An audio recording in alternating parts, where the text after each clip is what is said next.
Haifa now confirmed. Yeah, northern Israel is completely getting demolished. I could feel it from southern Lebanon. Guys, I think Jackson might be trying to come up. Yeah, Suleiman's going to bring him up. I'm so sorry, Jackson. I cannot see my It shows him as speaker for me. Hi guys, I'm back. Hi Jackson, how you doing? Thanks for joining us. What's your thoughts? Apparently the Knesset has been targeted. Yeah, I'm seeing, I don't know what the reports are because I saw Middle East Monitor initially said something about Knesset. Now they changed the video to say impact in Haifa. But you hear the guy screaming and he says something about Knesset.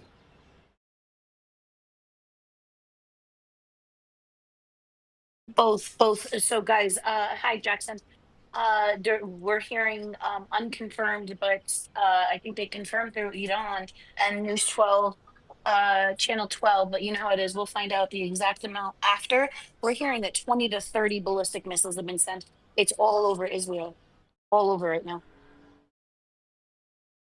Guys, I'm putting breaking news into the nest. Thanks for joining, Jackson. Just very quickly, impact in Tel Aviv right now. There's footage right there.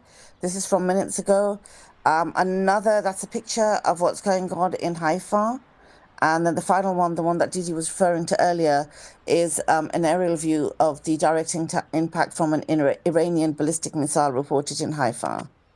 Please share them, please retweet them. Hi to Brother Public as well, and Jared, and Brother Jaffa. Thanks all for joining. God bless Iran. Holy shit, look at these smoke piles coming up out of this Haifa. This is crazy. I've never seen anything like this.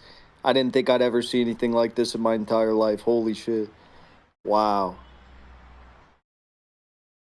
I'm trying to get the images out as quickly as I can, guys. But I'm just going to report as well. Sorry about that. Hebrew sources.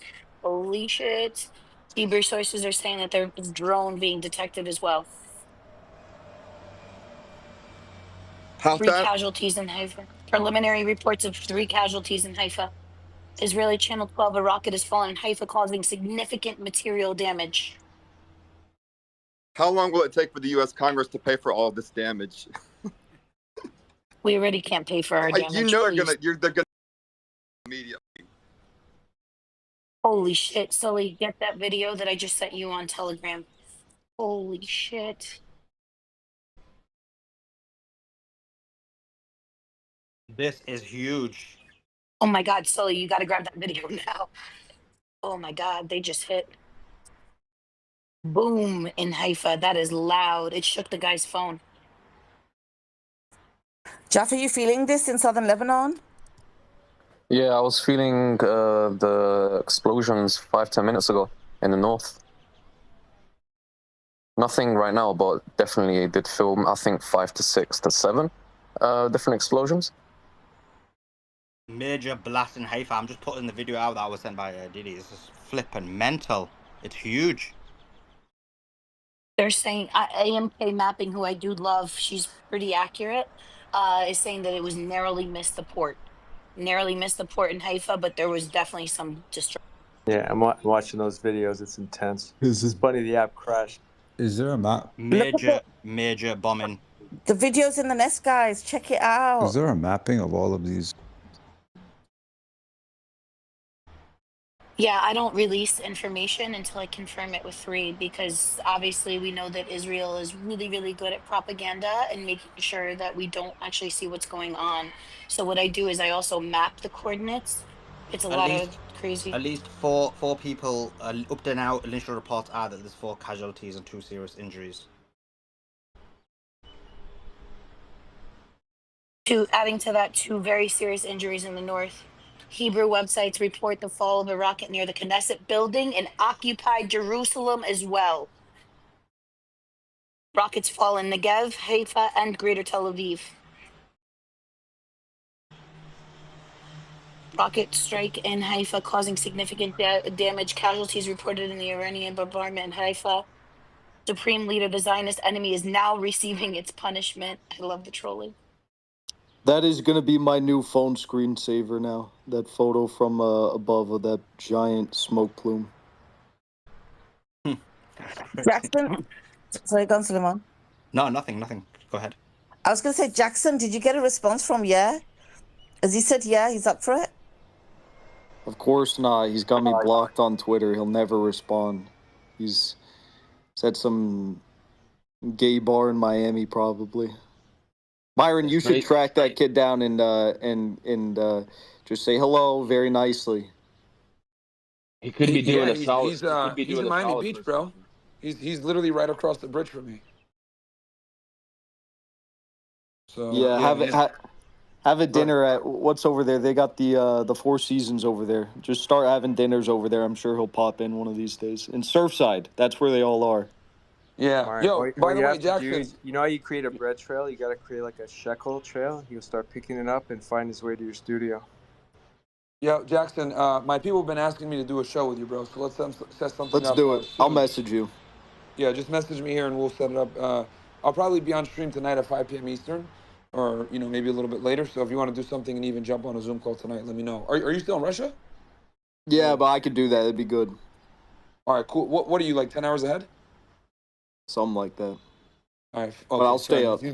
Yeah. I sent you Just another DM me. angle. Sorry, guys. I'm so sorry for the ones that I interrupt. I apologize, guys. I'm just trying to get this out. Confirmed another angle of impact from Haifa. This was a huge, huge missile. Well, it seems like their suppression of the press is, they can only contain it for so long, and now people are starting to see, and the interesting part is, this damage has been going on the whole time. It's just that now it's finally starting to get out there. So the censorship regime out there in Israel suppressing all the attacks, it doesn't seem like they could keep the fucking lid on the bottle anymore. No, and you know what's really scary, Myron, is if we have stripped off so many layers of our defense here in the United States. We've sent two of the THAAD systems to Israel, right? And we, by the way, military people are actually saying that we're low on military stockpile. So we've given it all to them. God forbid we enter this war and they attack us here. God forbid on our soil, we're screwed. The good thing is, from what I know, or at least from what's reported, but who knows, because classified information never, it is what it is. As of right now, people are saying Iran does not have an intercontinental missile that can hit us. But who fucking knows, right? So, but no, it's just interesting to see that this is kind of what's going on. And I don't know if you Oh guys my God, saw. we got another video of a major blast in Haifa, a major explosion in Haifa. Did you guys see that Reuters reported like maybe 5 minutes ago that Iran wants to come to the table and negotiate lowering their uranium enrichment? Did you guys hear about that? Yeah, I don't believe it. They're not negotiating right now. They've already imposed their red line. They're not going below 3.5. Yeah, that's why I thought it was kind of weird too. Because in my head, I'm like, well, they're going to open up the dialogue that they literally just had like a week ago before they got bombed. Like the red line here, and this is where people kind of. This is another thing also that kind of pisses me off that no one reports on. So when these talks originally started, and Steve Witkoff went over there and they were talking, like there was an agreement that they'll be able to maintain their civilian nuclear program and be able to enrich to a certain degree below weapons. Then once they agreed to that, Witkoff came back and said, oh, no, actually, you guys can't do any uranium enrichment, and we want you guys to limit your ballistic missile program. And then they're like, no, fuck that.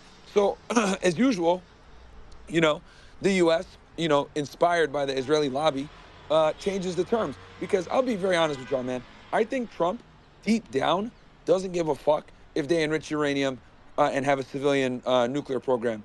But I do think he's getting an enormous amount of pressure from the Israeli lobby, his cabinet, and other people to basically just wipe out the uranium program altogether. Because it's going to create a lot of headaches for the administration and with all the inspection and everything else. So they'd rather just like not even deal with it.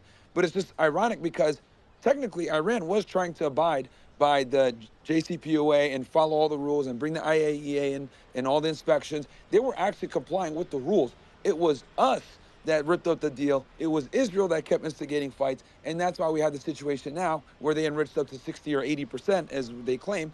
But that's more from a negotiation standpoint, not necessarily to build fucking nukes. So it's just fucking crazy to me, man. I posted actually a funny meme earlier, right? And I put in there, American and Israeli government, we must attack Iran. They have nuclear weapons. Then I'm like, all right, cool. Well, we need to attack Russia and North Korea too because they have nuclear weapons. And then it goes, U.S. government is Israel. No, we can't attack them because they do have nuclear weapons. It's fucking comical, right? It's like our other enemies have nukes, so we don't do shit. But now Iran has nukes. We want to go ahead and attack them, bro. It's bullshit. These attacks are huge. We're seeing a number of missiles hit towards there. We are hearing reports that possibly there is a hit near the Knesset or close to the Knesset. The magistrate building. Significant. I'm so sorry, brother. Let me hit you with this. So they hit the magistrate building. They hit the magistrate building. That's what was hit. It says the ballistic correct. missile fell just meters away from an Israeli government building, according to Google Maps, a magistrate court in Haifa, northern Israel.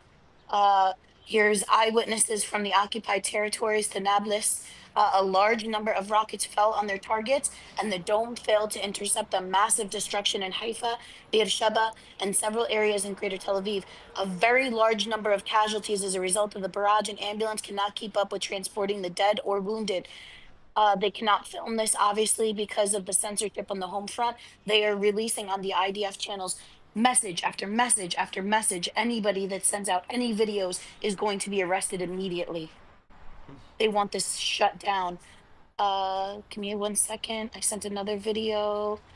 Barrage. We're getting at least 20 to 30 videos, guys. Zionist fire department, extensive damage in the center of the country. 8 injuries from the Iranian shelling underway, just in that center.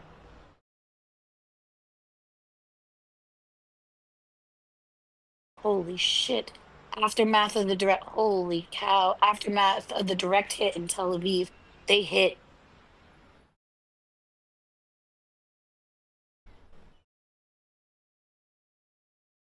Sorry, guys. I'm sorry for anybody that I interrupt. Please forgive. Yeah, I'm just putting the image out now of the Ministry of Interior that has been hit. The Ministry of Interior has also been hit.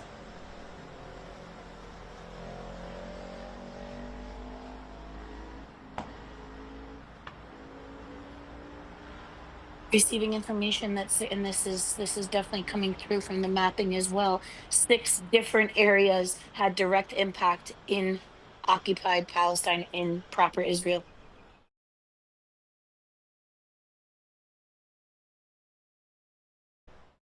Oh, Jackson's back. Somebody bring him up. I've added him. He's on speakers. Yeah, I'm here. Oof, look at this. Haifa has been hit hard. I'm guaranteeing you, right? Netanyahu and his ilk are crying to Trump and are crying to Keir Starmer, saying, do whatever you need to, but put a stop to this. Please put a stop to this now. We've had enough. Our people have had enough. That's why they've had all these freaking urgent meetings today to negotiate something through the back channels, right? To bring an end to this. Today, to negotiate something. Welcome, Simon. Hey, Khaleesi. Hey, Salman. Hey, everybody. I just got Zayo attacked, man. I was doing the finance space on Mario's thing, and then It was orchestrated, Simon. It was Yeah. all part of the plan. definitely was orchestrated. Suleiman sent you a video of the Beersheba. The Beersheba was a direct hit. Direct hit. Sorry, Simon, carry on. No, I was on Mario's space Didi, check your messages, well, please. doing the finance thing, and then suddenly they just changed the title to Iran, and suddenly I'm surrounded by Zayas, and this is an ambush, No man. way! I got settler colonized on my space. That's We were so talking funny! finance, and suddenly Wait. What did they say to you? You're telling me that all the finance bros are Zionists? Who would have thought? yeah, there's no connection between money and Zionism, is there?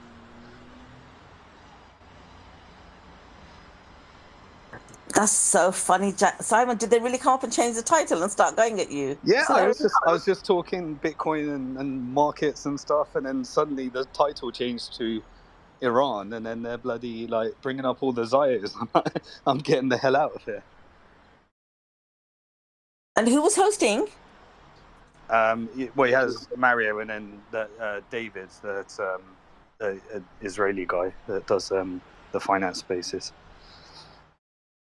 Oh, that's hilarious. Did I say to you, or did I not say to you that if your plan comes true or doesn't come true, when the lynch mob comes, please do not be on our space. They're going to come to lynch you. You have to be on Mario Spaces. Did I not say that to you? Yeah. Right, what's happening, peeps? Have we got another Holy big shit! attack? Get the grab that Missile video right barrage now. across 6 cities. 20 to 30. Ballistic missile fell just meters away from the Israeli government, according to Google Maps. Magistrates, near the magistrates court in Haifa. What's that? And we've got eyewitness from the occupied territories to Nablus to a non-news channel. A large number of rockets fell on their targets and the dome failed to intercept them. Massive destruction in Haifa and Beersheba and several areas in Greater Tel Aviv. A very large number of casualties as a result of the barrage, and ambulances cannot keep up with transporting the dead and wounded.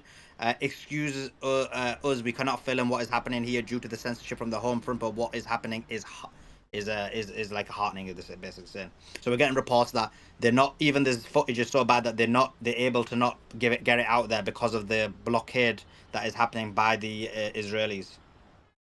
Suleiman, grab the video that I just sent on Telegram. Holy shit, Northern Haifa. Serious destruction. Whoa, that's mental. It's like all the cars are just completely destroyed.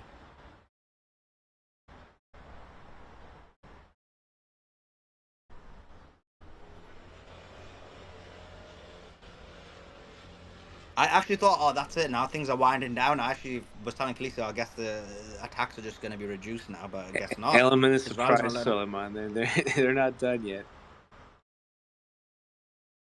By the way, to sum it up now, Iran so far has struck their transporter or their import-exporting sites, such as ports. We'll see what happens with a lot. We already know that Haifa port's gone.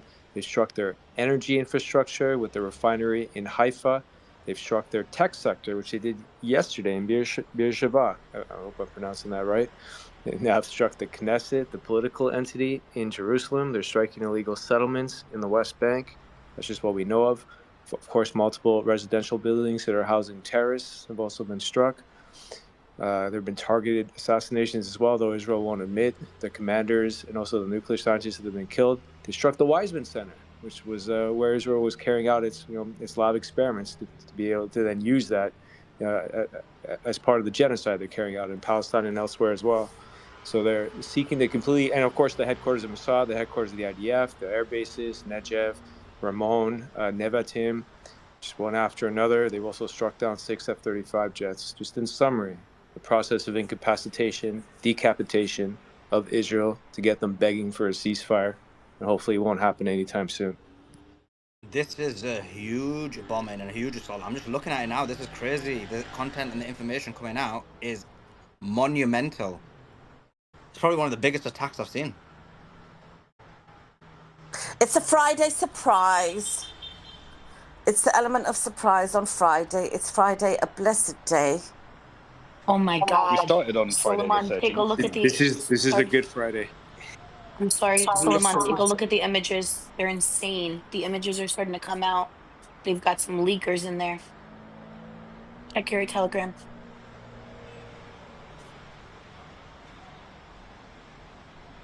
I'm checking right now. Yeah, this started on Friday the 13th, wasn't it? That was when it all kicked off.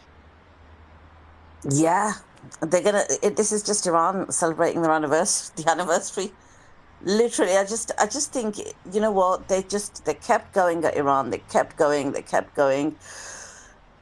Even a patient would run out of a saint would run out of patience. You know.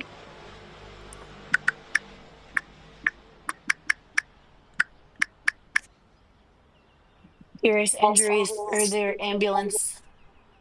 There's serious injuries everywhere. The ambulances are deployed everywhere. There's unconfirmed. Guys, welcome into anybody that's here. Please repost the space. Make sure you get this out. Huge barrage of missiles, between 20 to 30 were set off from Iran to the occupied territories of Palestine, better known as Greater Israel. Please make sure you repost the space. Make sure you follow the hosts. In case this goes down, make sure you also turn on your notifications for Suleiman and Khaleesi, because this is crazy news. Simon, there's your settlement. El Kalana settlement near Salafit. Holy fuck. Every settlement needs to go. No, you gotta, oh my God, Suleiman, go grab that from Telegram. Look at the images in the nest, guys. It is mental. Absolutely mental. We're trying to keep up with all the images that are coming out. It's crazy. This is despite that this is despite the fact that there's a ban on letting footage and images come out. This is despite that being the case. So the situation's going to be even worse. So is this one where they pretend nothing to see here, or we're the victims and Well, Iran's Simon, it's terrorizing all us? orchestrated. It's crescendo. There's nothing to see. It's all pre-planned. Come on. Right now, the Iranian foreign minister is delivering a speech to the UN Human Rights Commission. What timing, huh? These hits are just major. Look at the image. Oops! Look at the images, guys, in the nest. A significant hits. Oh, what's this? We're also getting this video, which is another hit. This is the Salfit Ilkana settlement near Salfit has also been hit.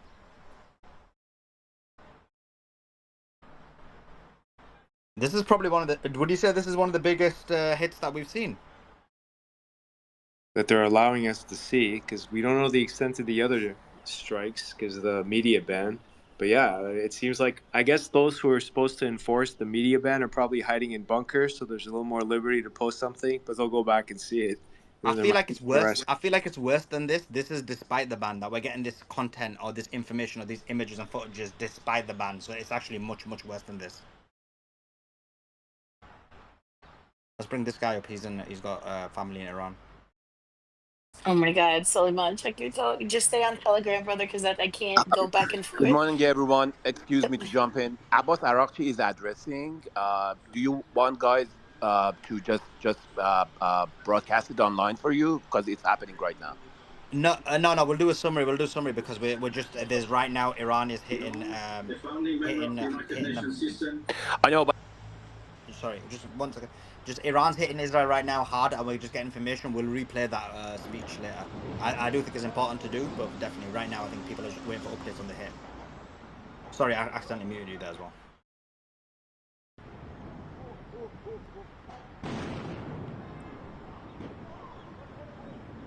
We've got ambulances all over Tel Aviv.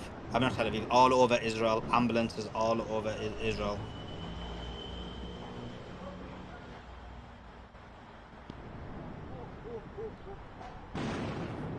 Simon, are you there? Yep. Yep. Do you think, right, because I have been thinking about what you were saying before quite a bit. Do you think getting rid of settlements may have been part of the deal that was struck, part of what you were talking about before, and hence this is happening now? Because they're all fleeing. They're running from there. I'm not joking. They're taking, today, they're crossing by foot across the Taba.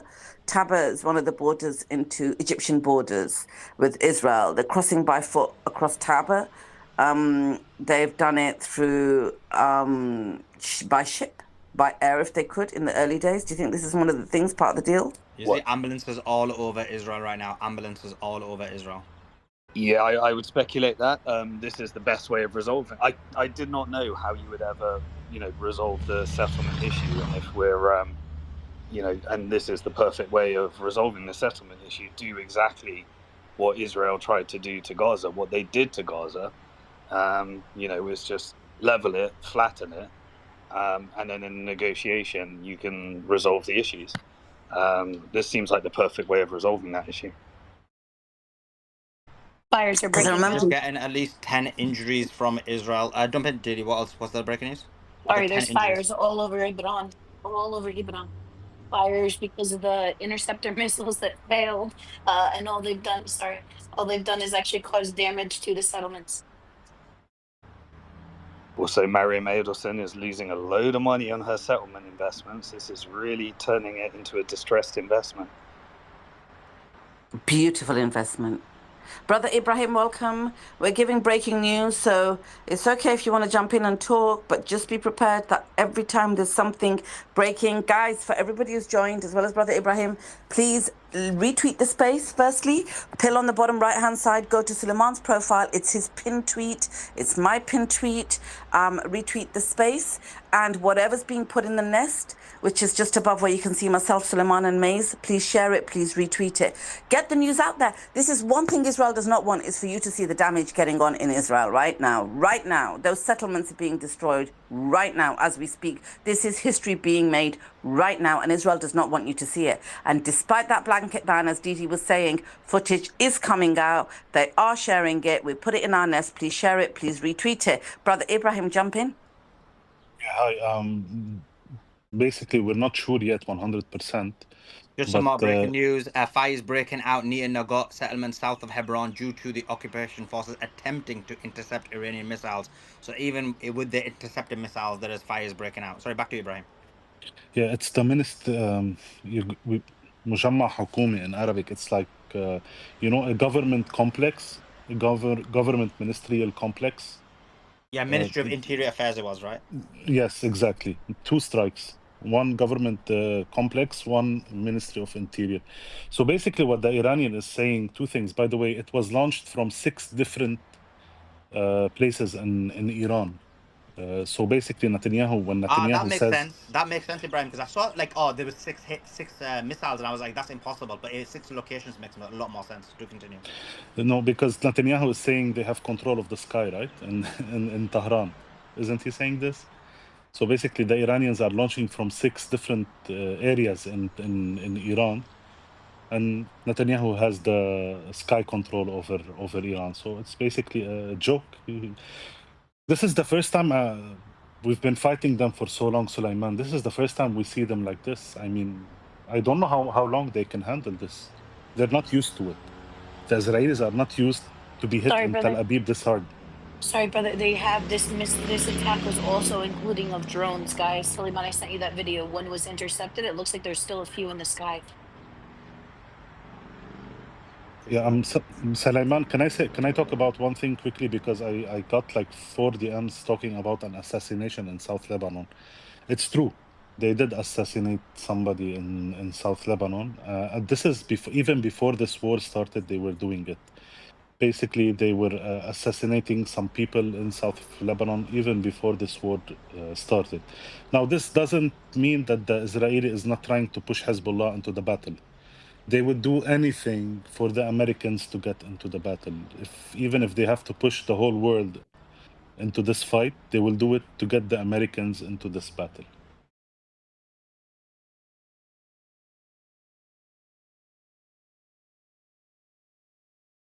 We got footage from northern Israel showing damages to houses from missile debris as well. We've got more footage coming out from that.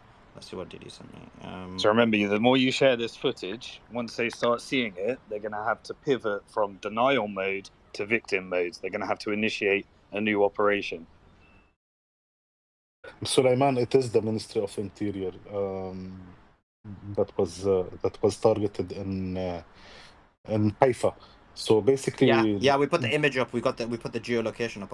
That's one of the tweets we did. But yeah, do continue. Explain it, Ibrahim, to everybody. Yeah, because basically the Israeli attacked the Ministry of Interior in Iran yesterday or the day before.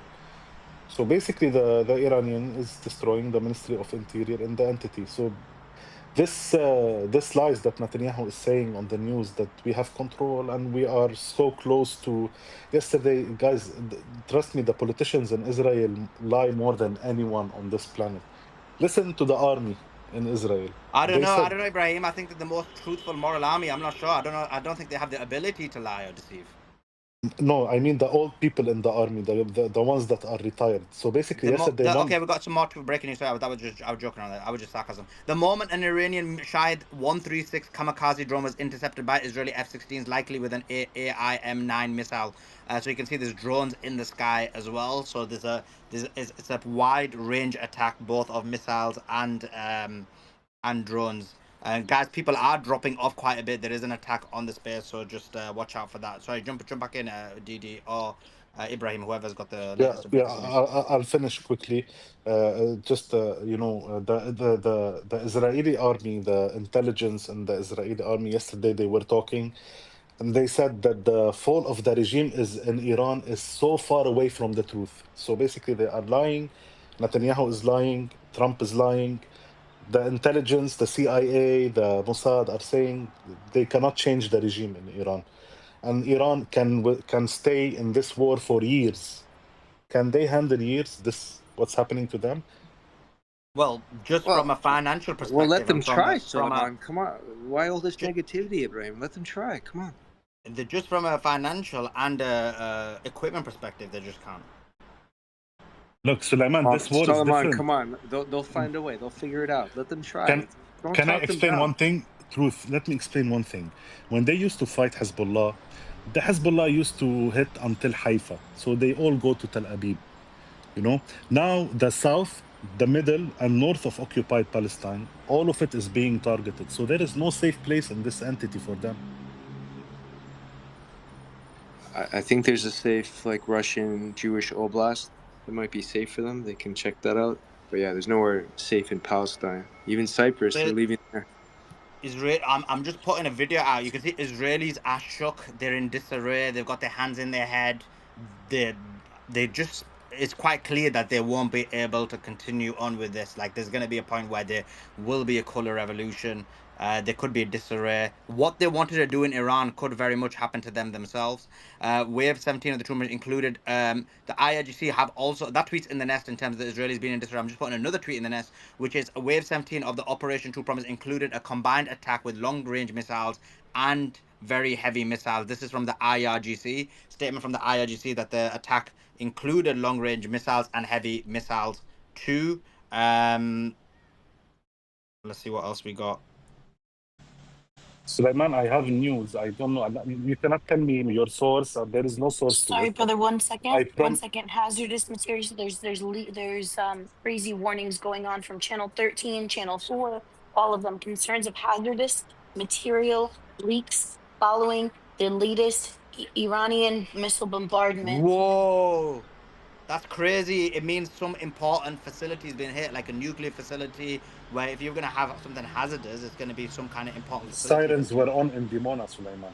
Yeah, they were. Dimona, yeah. Hopefully Sean is satisfied now. But this is how you denuclearize Israel. Can I say one thing? Oh, look, you're going to tell me your source. I cannot say my source, but I promise you it's true. The first assassination attempt was on Sayyid Ali Khamenei on the dawn of June 13th. A phone call arrived to Iran 20 minutes before it happened. Sayyid Ali Khamenei left where he was, and they did attack where he was. He left 7 to 8 minutes prior to the attack that the Israeli We're getting did more on scenes Iran. of massive damage from Iran. I'm sorry about this, Ibrahim. Maybe so I'm all good with you telling the story now, and we want to hear it, or you might want to wait till the breaking news because you just keep getting interrupted. I'm chill with whatever you prefer. But the scenes of massive damage from Iranian bombardment on Haifa, that's happened right now. That tweet's in the nest. Massive bombardment. You can see it's completely shattered. Go ahead, Ibrahim. No, I mean, this is it. When they say they wanted to, they did try to assassinate him. I'm so sorry. They're saying, I'm so sorry, brother. All of Israeli media channels are saying there is a 100% complete collapse. Suleiman, I just sent this to you on here. A complete collapse of the Israeli Defense Minister, Marev, channel 14. What we are witnessing now is a complete collapse of Israel's defense system against Iranian missiles. Sorry, I'm so sorry. I mean, this is the news that I wanted to share with you guys. By the way, soon their air defense system will become weaker and weaker and weaker. And until this day, Iran did not use anything newer than the year 2008. Until this day, until this attack.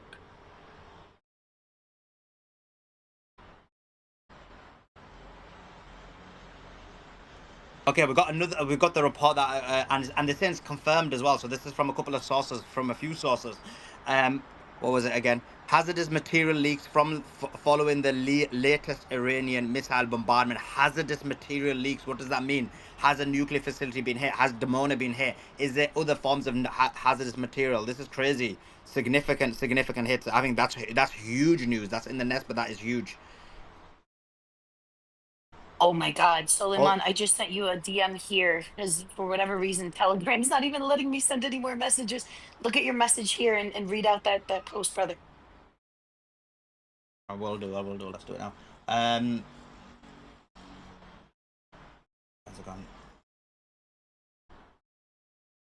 Iranian Foreign Minister Abbas Araghchi, a very important matter we are witness now is you mentioned that we are supposed to meet with the Americans on June 15th to draft a very promising agreement regarding our nuclear program. We are determined to defend the integrity of our territory and sovereignty with full strength. Israel's attacks on nuclear facilities in Tehran are serious war crimes. We've got even the boost of Iranian missiles do a clean job.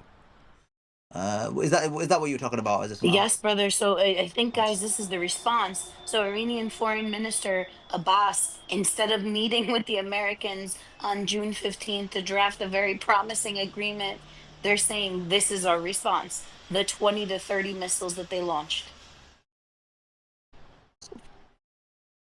Well, you know what? At the end of the day, how many times do they have to be screwed over by the so-called negotiations, right? Sayyid Ali Because that's Khamenei said not the time for negotiation. at the beginning of the negotiations, Sayyid Ali Khamenei told the government in Iran, there will be no deal with America. This is a waste of time, but if you want to negotiate, go ahead, negotiate. He didn't want that negotiation.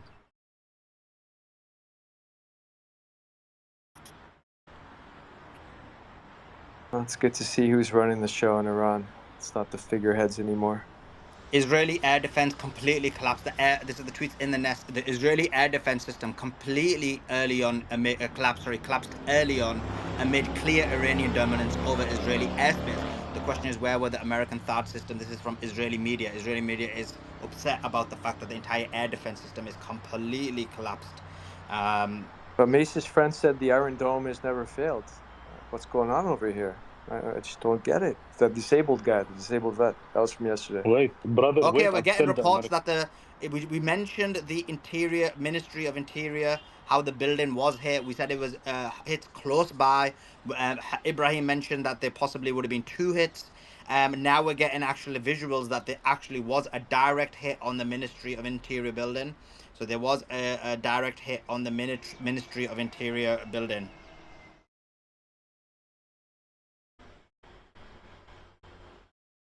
I have a question. I would like your opinions. Don't you think that Donald Trump he's very hesitated? If you are this strong, why are you hesitated?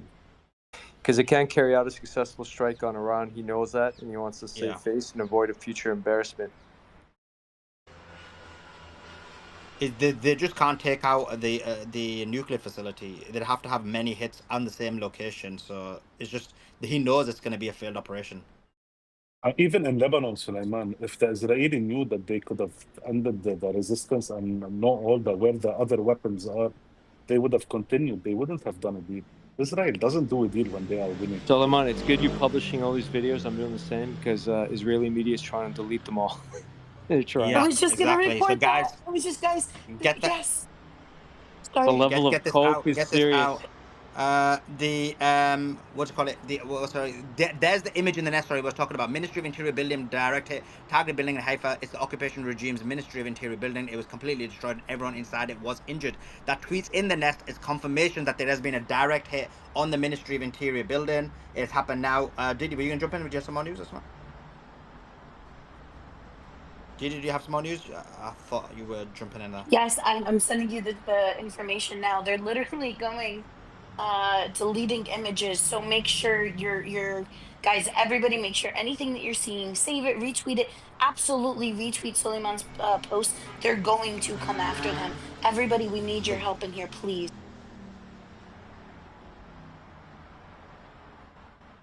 Okay, we've got more images coming out, so they are attempting to delete images as well and trying to eradicate them from the internet. So make sure you're retweeting, resharing everything that we're all putting out there. An Iranian missile or drone struck an Israeli radar site in the Golan as well. So you've got a hit there as well.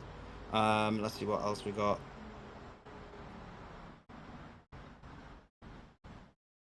Apparently, there's 23 missiles fired. Brother Ibrahim, is that correct? 23 Iranian missiles Where's fired? Gary? Khaleesi, we need a numerology analysis of what that means. It's Friday, too. Honestly, some news are saying 20, some news are saying 23, some news are saying 24. Yeah, exactly. And not that as well, there was a numerology involved, wasn't there? Because didn't they attack on on June the 13th at 6:13? That's what Simon was saying, yeah, that they attacked on Friday the 13th. Simon, your other space, your home, Mario Space, is running the title with 23 missiles. That's why I asked the question. Yeah, it's struggling. I left. Everyone came with me. I know why he did it. He did it to try to start his Iran space with with people in it already to try to overtake Suleiman's. These little games, isn't it? Yeah, because he knew there'd be people there with a different mindset, so he can share this message with people that may not normally be there. I'm sorry, Simon. 17 injuries. This is official Israeli, the Najm Dawood. It's like the Red Cross for the Israelis. 17 injuries. Some are dangerous. They don't die. You see, they never say that we die. You shoot a rocket on them and they don't die. You have to trust their numbers, though. Yeah, now Like you they're shoot lying. Hold on, brothers. Now Israeli media they're such liars. They're saying that any of the impacts, which we're all watching with our own eyes, are just debris. Oh yeah, CGI. It's CGI. It's all CGI. It's not happening. It's not happening. Casey, good morning. Major hits as well in Haifa with the Sajil missiles as well. That's happening right now. Praise God. It's good to wake up to good news like that. Good morning, everybody on the panel. Good morning, everyone. Okay, so I'm going to give you guys a quick summary from this is a nice little summary that I just saw. New massive strikes. So this is compiling everything that we were just hearing and talking about. New massive strikes on Israeli territory have been reported. Arrivals have been recorded in northern, central, and southern regions of the country.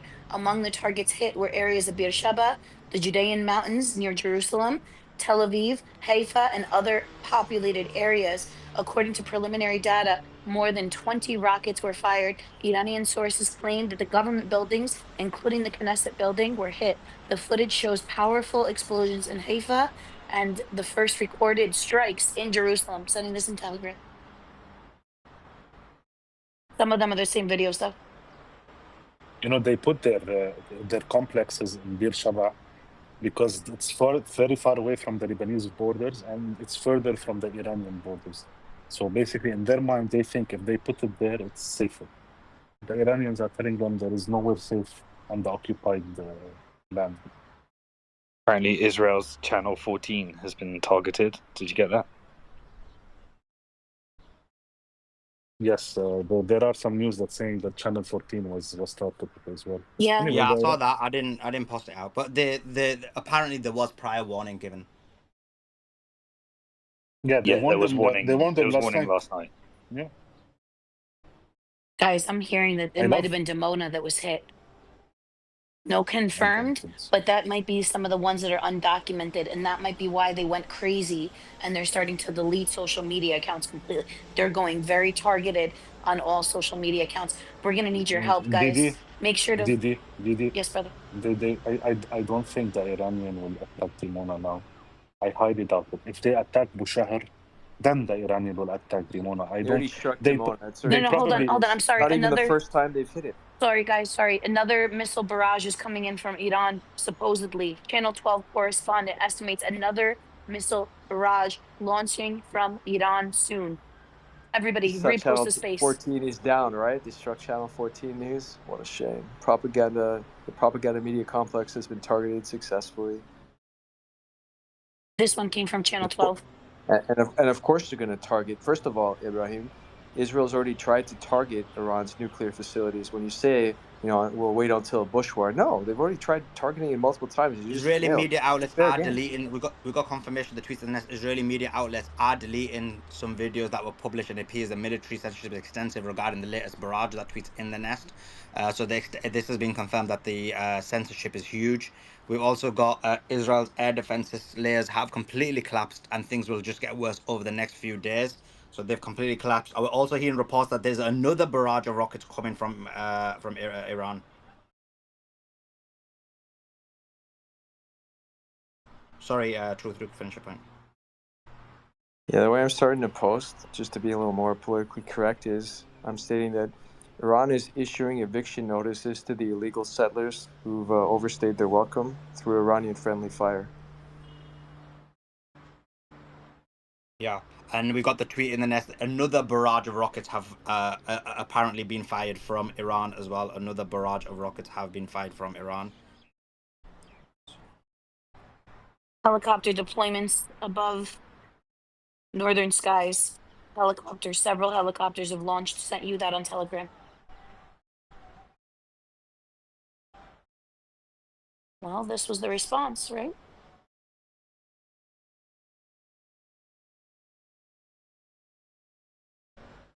Let's just say Iran did more to Israel in a week than all the Arab states combined have ever done any of the wars they launched in the Six-Day War, the Yom Kippur War, or any war. It's not even comparable. Brother, they were stopping rockets from reaching the entity. You want them to attack the entity. Like I said, man, Egypt, Syria, Jordan at one time, all of them collectively couldn't do what Iran did in less than a week. Because they were backstabbing each other. Well, whose fault is that? They didn't backstab Go, each other in go ahead, 48 Didi. when they went to Go ahead, war. Didi. Jump in with your breaking Al news. Jazeera That's expert culprit. is reporting Iran is showing that they can reach deep inside any time it wants. Just as Ayatollah Khamenei stated, Iran won't surrender and won't raise the white flag. Let's go. I told you, Didi, this is this is what the Iranians are trying to explain to the Israelis. We can reach anywhere, even Beersheba, that you put your complex inside, we can hit it as well. We can hit Another any point. statement from IRGC. They said the wave of operations were carried out against military targets, military industries, command and control centers, and the evil designs of the Zionist regime. And we also have a longer tweet which explains the new massive strikes on Israeli territory have been reported. Arrivals have been recorded in the northern, central, and southern regions of the country. Among the targets here were areas of Beersheba, the Judean mountains near Jerusalem, Tel Aviv, Haifa, and other populated areas. According to preliminary data, more than 20 rockets were fired. Iranian sources claim that big government buildings, including the Knesset buildings, were hit. The footage shows powerful explosions in Haifa, and the first recorded strikes on Jerusalem as well. Those have that both of them tweets are in the nest, but yeah, that's the latest on breaking news.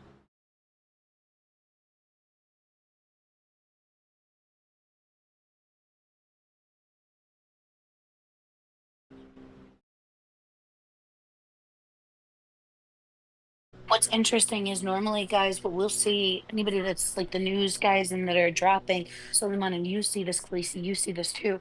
We'll see a barrage of missiles, and then immediately after, we'll hear about it. We'll hear that the sirens went off, and then the IDF will send out in their Telegram groups, it's clear to leave. They have not released the clear to leave. They're saying everybody still stay in place. They are expecting, I think, another barrage.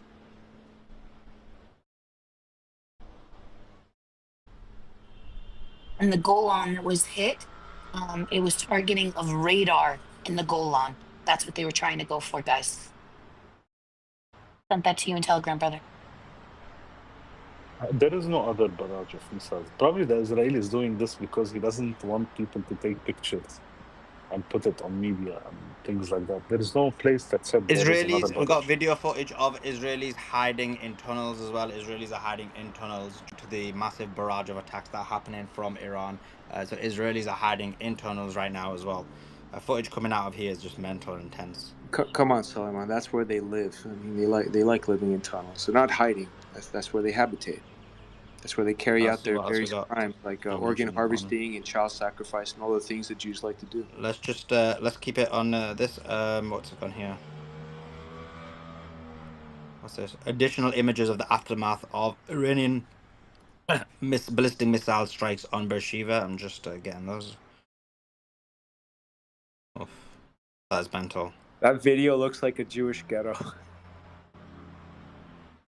How do I spin? Here we go. Photos. Oh my God, the Bedouins are putting the pieces of the. They interrupted a wedding. Oh, what a shame.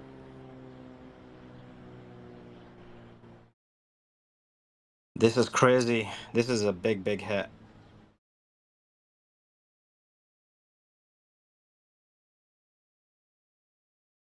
We've got more images coming out of the aftermath of the Iranian missiles hitting Beersheba. So I guess Iran are now wedding crashers, Suleiman. Look at that. What's this? Is this something else? Is it like a video or something? Yeah, there's a video of a bride hiding under a bridge. The wedding got interrupted, so to speak, because Iran crashed it with friendly fire. The tweets in the nest, additional images of the aftermath of the Iranian ballistic missile strike on Beersheba. I've not seen the wedding one, actually. I'll post it in a sec.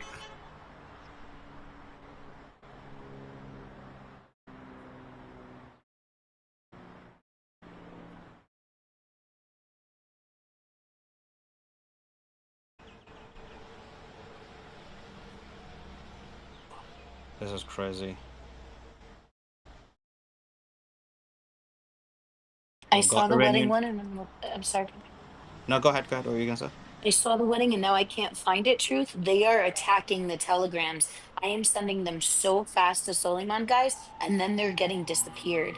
So this is crazy. I'm downloading every single one, so I've got them. Too bad. So sad for them.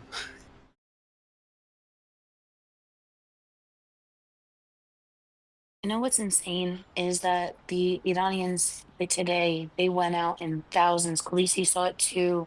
Suleiman, I sent that to you before you came back to the space. They went out in thousands today protesting because obviously they're under attack, right? They're told not to gather. They don't give a flying shit. But you see the Israelis cowering. That's the very big difference of these two peoples. Can I correct what you said? They were not protesting, they were supporting the government. That's what I meant. I'm sorry. The protest. Well, some were saying protesting the Zionist aggression against their country and supporting. I'm going to send that to you now, Suleiman, so you can see. I mean, thousands and thousands and thousands.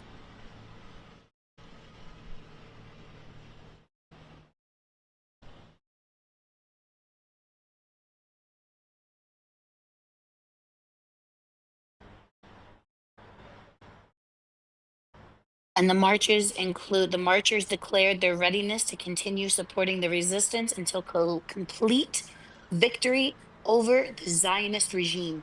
These are heartwarming images. Right, I put that tweet in the nest, the wedding one. I got it from you, Truth. There you go. Israeli wedding crashed by Iranian missiles. That tweet's in the nest as well. Let's see what else we've got.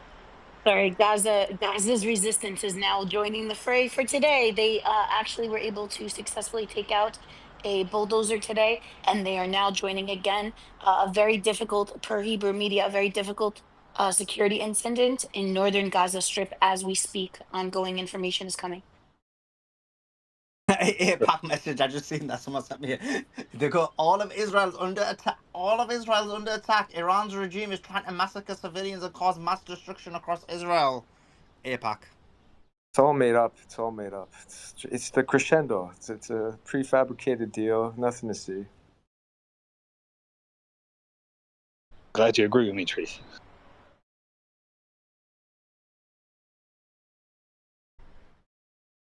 Until oil hits like $666 a barrel, it's not a real war. It is a real war, but the outcome's known. So the outcome is unknown once oil strikes that price, right? The outcome is unknown if US gets in the war and we end up in a world war.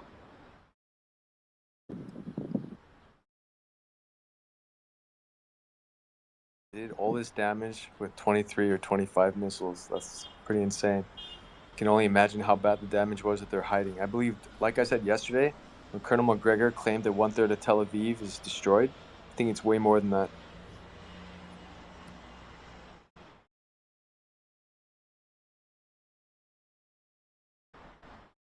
Intense armed clashes are taking place in the city of Tubas between resistance and occupied forces.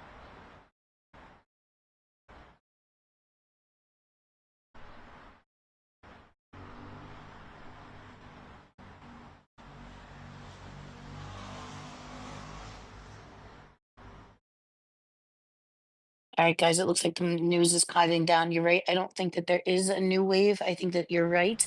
Ibrahim, they just didn't want the people out of the bunkers. Still have not gotten alert that it's safe to leave. Didi, we know them by heart. Wallah, we know them by heart. We have been fighting. Yeah, I am from South Lebanon. My village is on the border, is literally. So we know how they think.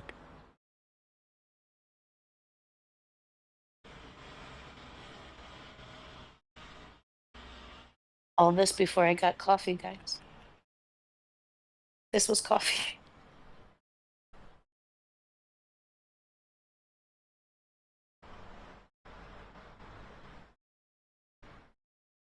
Just looking for more reports. But yeah, significant hits. Let's see if there's any more news. Sulaiman, imagine when the Irani starts getting the new boys, the new weapon.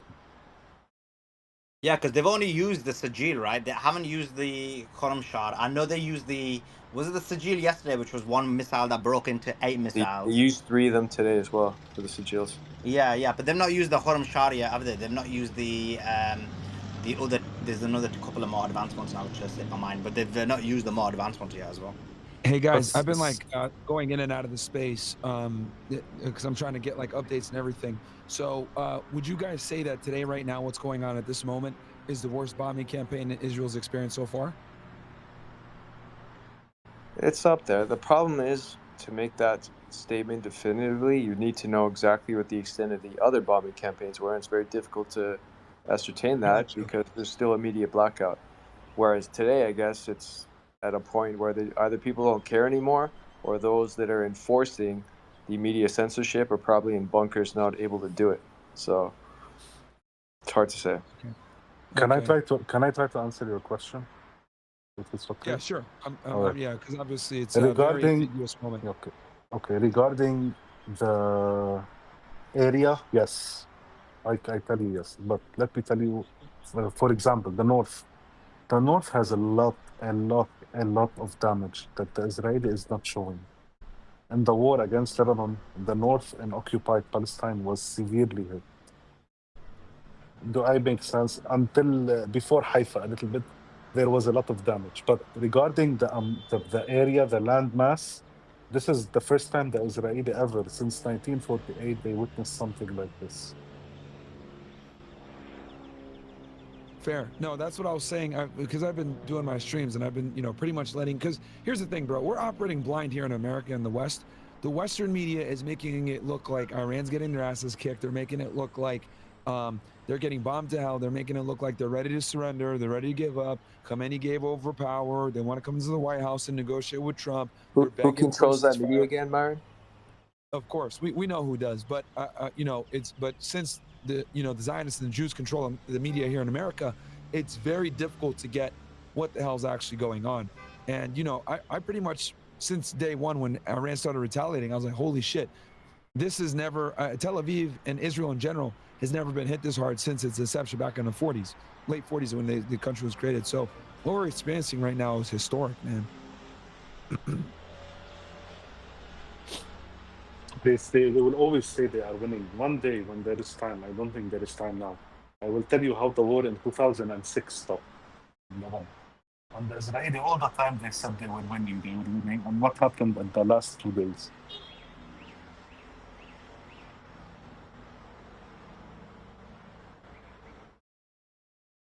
Did you guys see that video from that Iranian girl that sent a little message out to the Israelis in Tel Aviv?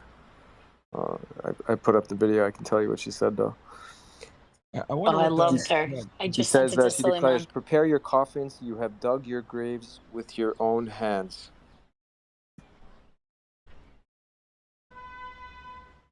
Suleiman, you have that video on Telegram. Yeah, awesome. I'll get that. I'm just getting the what you mentioned about the Iranian Foreign Minister Aragchi, his statement. I'm just getting that out there.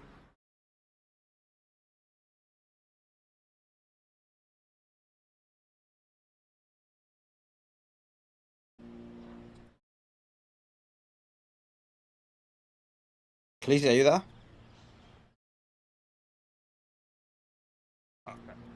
Didi, do you want to read the tweet in the nest while I think you mentioned it, but it's always better when people I'm obviously listen. here. I Oh, do you can want to? read it. Yeah, read the Yeah. tweet in the nest.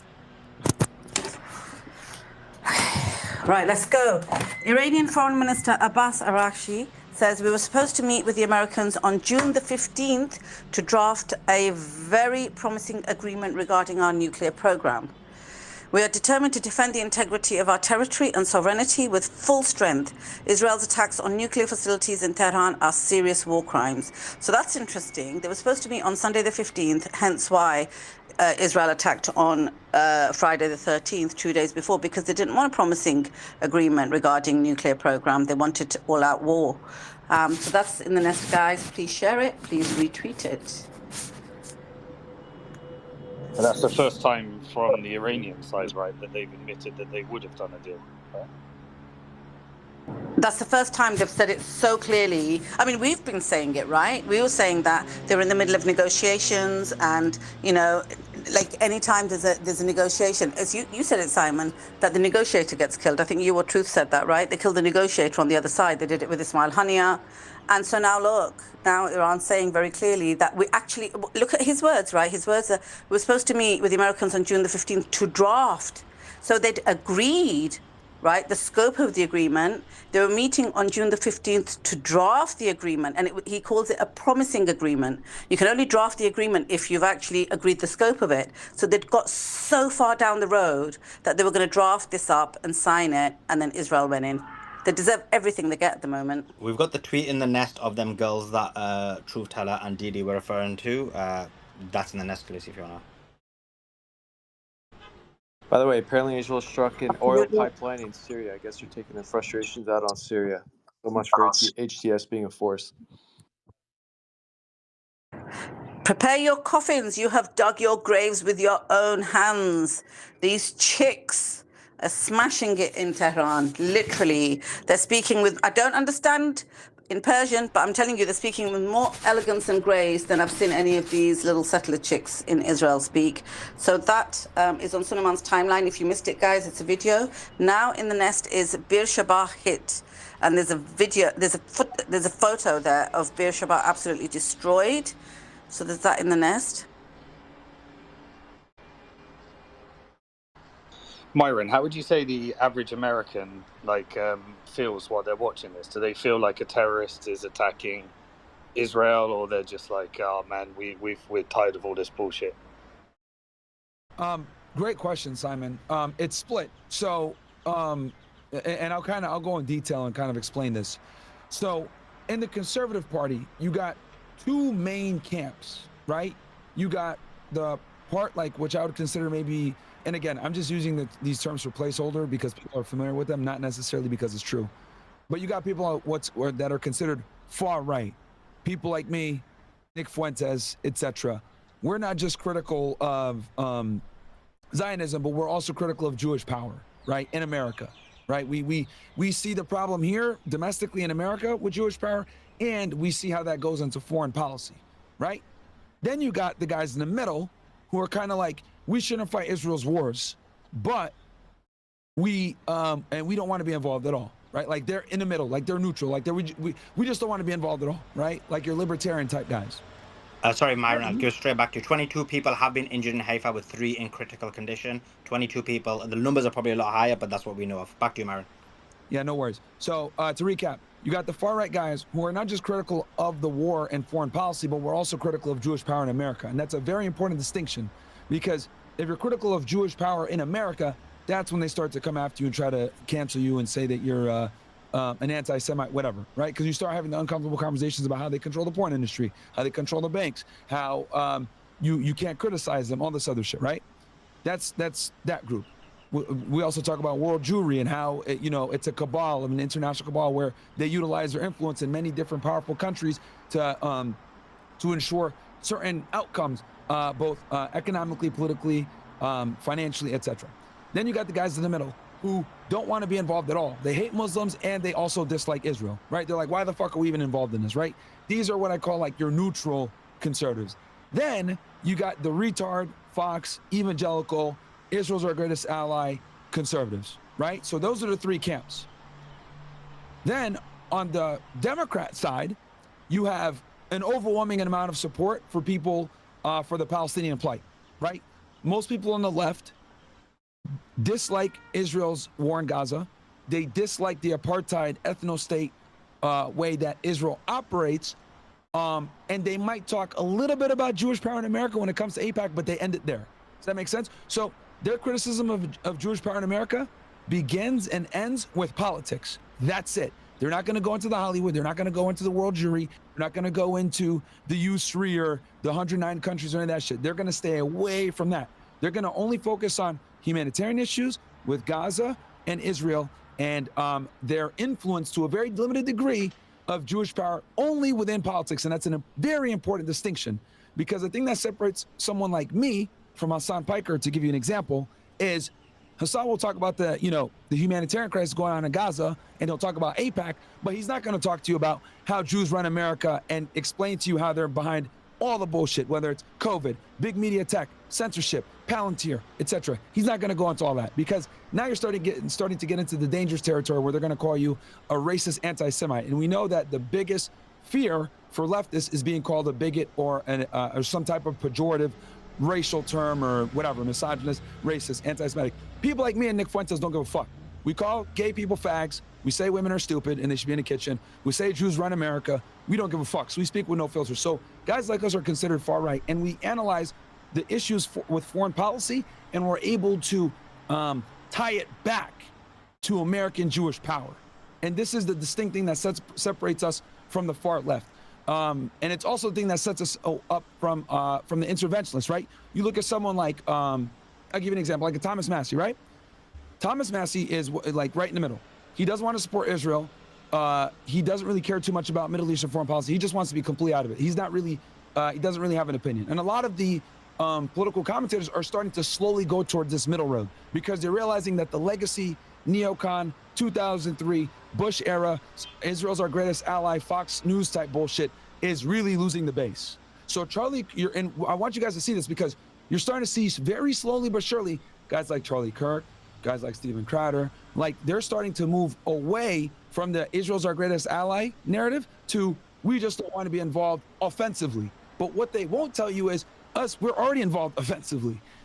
We're scrambling jets to help them. We're spending a significant amount of money to defend them. We're running cover for them diplomatically. And this is what a lot of right-wing political commentators don't talk about. I don't know if they're doing that because they think their audience is stupid and doesn't know better, or, which I think it is, which is more nefarious, they do know this, but they know that if they go too deep into that conversation, there's no way that you're going to be able to not criticize Israel, and they want to stay away from that, because a lot of these legacy conservative media personalities are run by Jews, because Jews control conservative media by far, right? So that's the very important distinction that I want to kind of make sure I air out, because I've been noticing this for a very long time, and I don't think anyone's kind of like explained it, but I'll summarize. So MAGA, you got three factions. You got guys like me and Nick on the far right who talk about Jewish power in America, and we criticize foreign policy that's a result of Jewish power in America. Then you got the guys in the middle who don't say shit about anything, and they just don't want us to go to war. Then you got the guys on the far that are your regular conservatives, your Ben Shapiro's, your Charlie Kirk's, your Stephen Crowder's, etc., who some of them are starting to go center now, where they're saying, we support Israel, we love Israel, but maybe we shouldn't be getting involved in a war because Iraq 2003 was bad. Then you juxtapose that with the guys over there on the left, your Hassan Pikers, your Kyle Kalinskis, etc. They criticize Israel strictly from the humanitarian perspective of committing a genocide and killing people and running an apartheid ethno-state, and they will make limited criticisms of Israel's political influence with AIPAC, but they will never go into USRI, control of banking, control of pornography, all the nefarious things that Jews do in America, which props up their reckless foreign policy. Does that make sense? I know I kind of went in the weeds there, but I do think it's important distinguishing all these different factions politically in America. Yeah. Just some more breaking news. I didn't want to interrupt Myron, but basically Iran's missiles in Haifa landed near the Interior Ministry building, according to open source intelligence data. We're also getting reports that big things are happening in Syria. Some drones are over Syria, apparently being shot down by Israel. We need to verify that news, but that's what the claim is. Heavy air battles in southern Syria as Israeli forces attempt to intercept Iranian drones. So obviously the Syrian air is completely carte blanche being used by the Israelis. That's the latest news on that. My bad, Sully. I was on a Nah, all good, all rant good. there. I think it's important what you said. It's good, a good Yeah, breakdown so the for people. anyone that's like wondering about American politics, I would say that's kind of the best way to distill it. Obviously, there's even more groups of camp than that, but I think for general purposes of people understanding the sentiment on the right versus the sentiment on the left, that's kind of what it is when it comes to this particular issue of Israel, Zionism, and Jews. Maybe you've also got like assessment. the far left, like anti-capitalist, communists, like, you know, LGBTQ thing as well. Does that all fit in there? Yes, those people overwhelmingly support Palestine because of it's because of the humanitarian issues. If it wasn't for October 7th, a lot of these leftists wouldn't be so pro-Palestine because October 7th has pretty much led to the broadcasting of a mass genocide in front of us. You know, the assessment here, and Khaleesi was just talking about it regarding the deal. The assessment mostly here is that Trump wanted the deal. The deep state and the United States doesn't want the deal.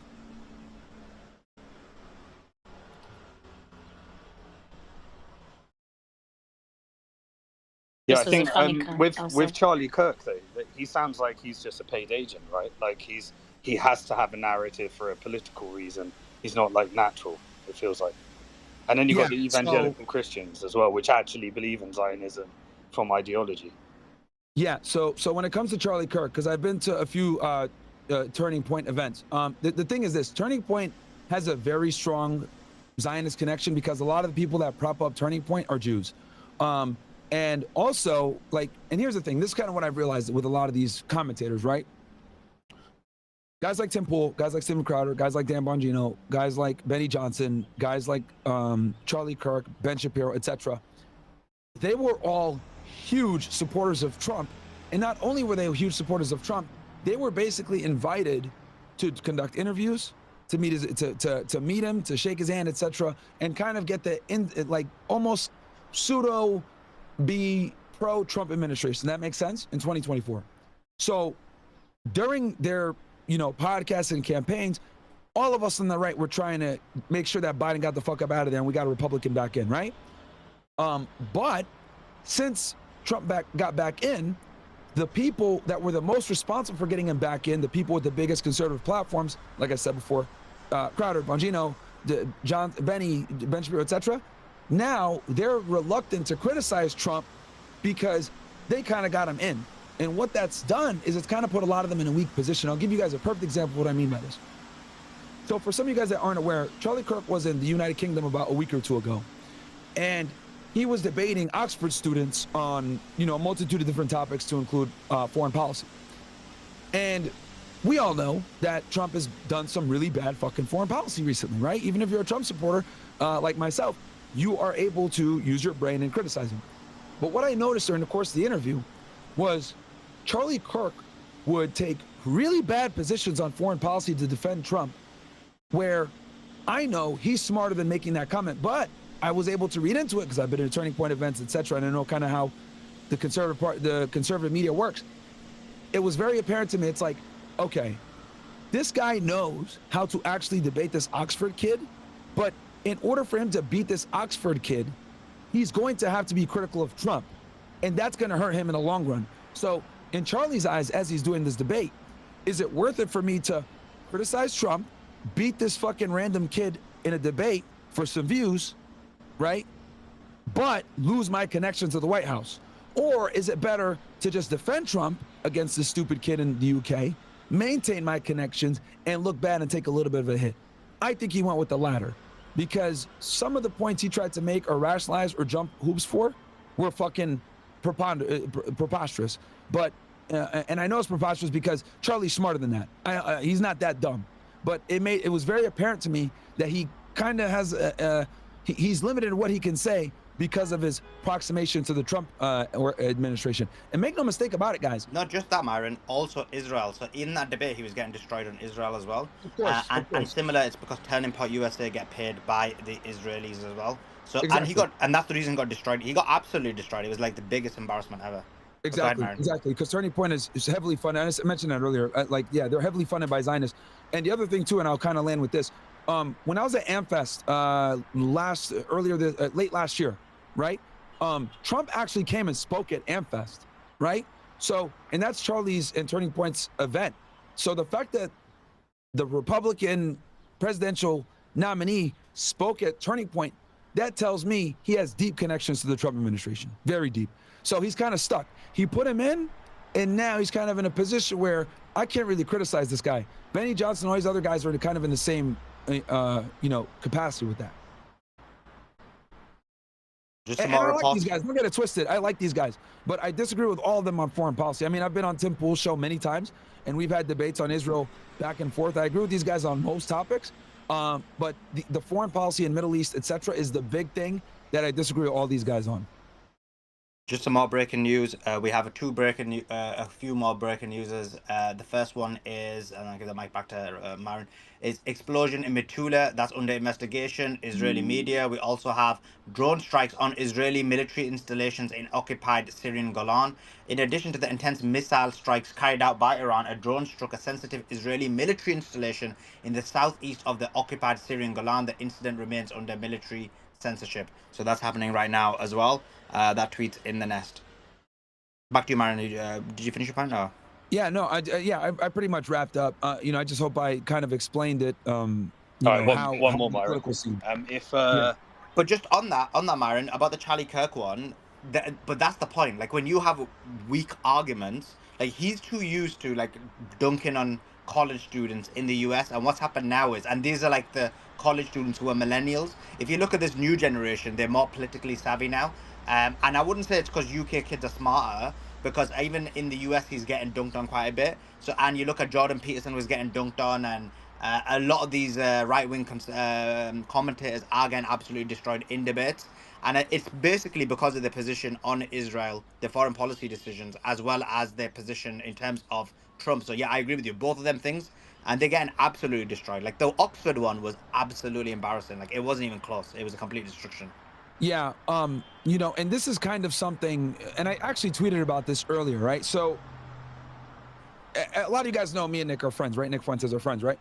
And Nick talked about, or asked, so he got hired by Daily Wire, right? Early on in his career, he was working with Daily Wire, and he was 18 years old. And when he got this gig and he started working for them, he started to realize, like, why are we so pro-Israel? This doesn't make sense. Aren't we America first? And once he started asking those questions, they quickly got rid of him, blackballed him, censored him, kicked him off everything, right? And for a very long time, anyone that's critical of Israel or Jews in America as a political commentator, it was a death sentence. But then October 7th happened. And once October 7th happened, it pretty much magnified the atrocities that the Israeli government has been doing to the people of Gaza and the Palestinian people for a very long time. Because most Americans had no fucking clue what Zionism even meant prior to October 7, 2023. And the reason why this was important, though it was a tragedy, right, was it lended enormous credence to guys like Nick, to guys like myself, who were heavily critical of Israel before October 7th and paid the price. I got demonetized, Nick got banned off everything, and they kicked him off. But now that he's basically being vindicated all the years later, that the Jews really do run America because we're witnessing them commit a genocide with no fucking consequence, now the ball's starting to shift. So people like Ben Shapiro and Charlie Kirk and all these other conservative media personalities that didn't have to actually debate or engage with people like me or Nick and others, right? Because they wrote us off as, kooky right-wing conspiracy theorists on the far right. Now they're having to deal with us because we called it right from the beginning, and they purposely stayed away from it, and they were able to use the censorship regime over the past couple of years under the Biden administration to their advantage. So in other words, they were able to have conservative talking points like, marriage is important, there's only two genders, etc. That's what I call kosher and safe conservative talking points, but they never went too far and started talking about Jewish power, right? And that kept them safe. It allowed them to stay conservatives and still be on platforms like Facebook and YouTube and everything else like that. But the other people that we agreed on this stuff, but we disagreed on the Israel stuff, we got banned or we got censored or whatever. But now that this stuff is going on, now it's an inescapable conversation.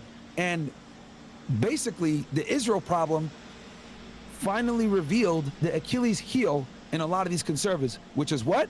We're bought, owned, and controlled by Jews that have dual allegiance to to Israel, and on top of that, use America to subvert our society for the benefit of a foreign nation. And now people are finally fucking getting it. Just some more breaking news. We have two pieces of breaking news, and I'm about to post a third one. But the one is significant material damage in the Negev. That's on my page. And then the IRGC published footage of the latest ballistic missile attack when it was launched. You see the tweet in the nest. So the IRGC published footage of the latest ballistic missile attack. That tweet in the nest looks pretty fire.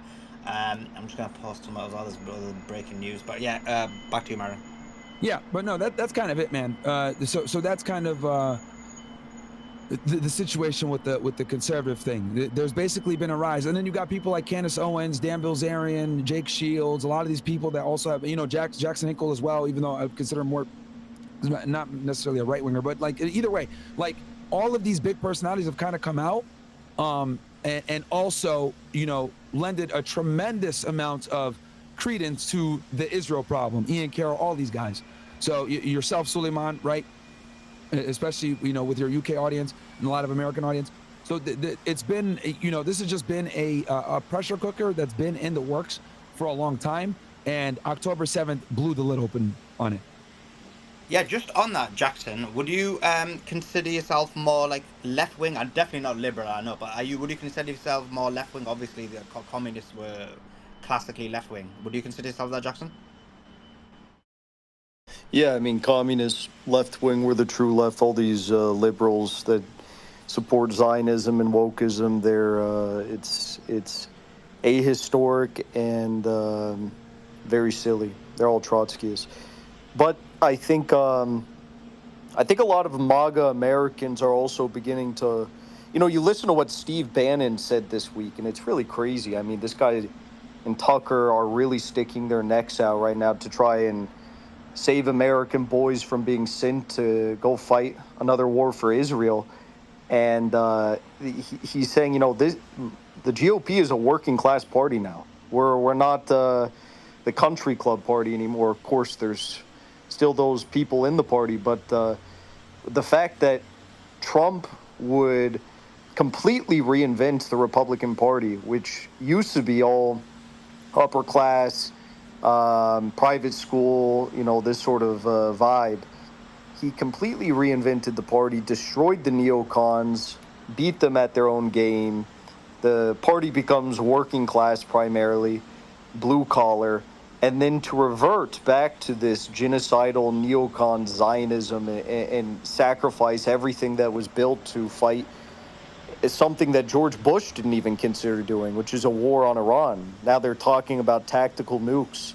I mean, it's really crazy, and it's going to have massive implications for Trump and his, obviously, legacy, but also for his popularity in this current term. And I think if you would ask anyone 5 months ago, did the Democrats ever have a chance of winning an election in the coming years ever again, next 5-10 years, people would say no. I mean, the Democratic Party is so dead, and they are dead. But now the Republican Party might commit suicide by doing this, and then we've got no hope for any party. But it's really crazy. The Republicans had huge numbers, massive mandate, and then they completely shot themselves in the foot by teetering on the verge of launching this war. You're 100% right about that, Jackson. Like, this war will destroy his legacy because so many people voted for him for the anti-war thing. You know what I mean?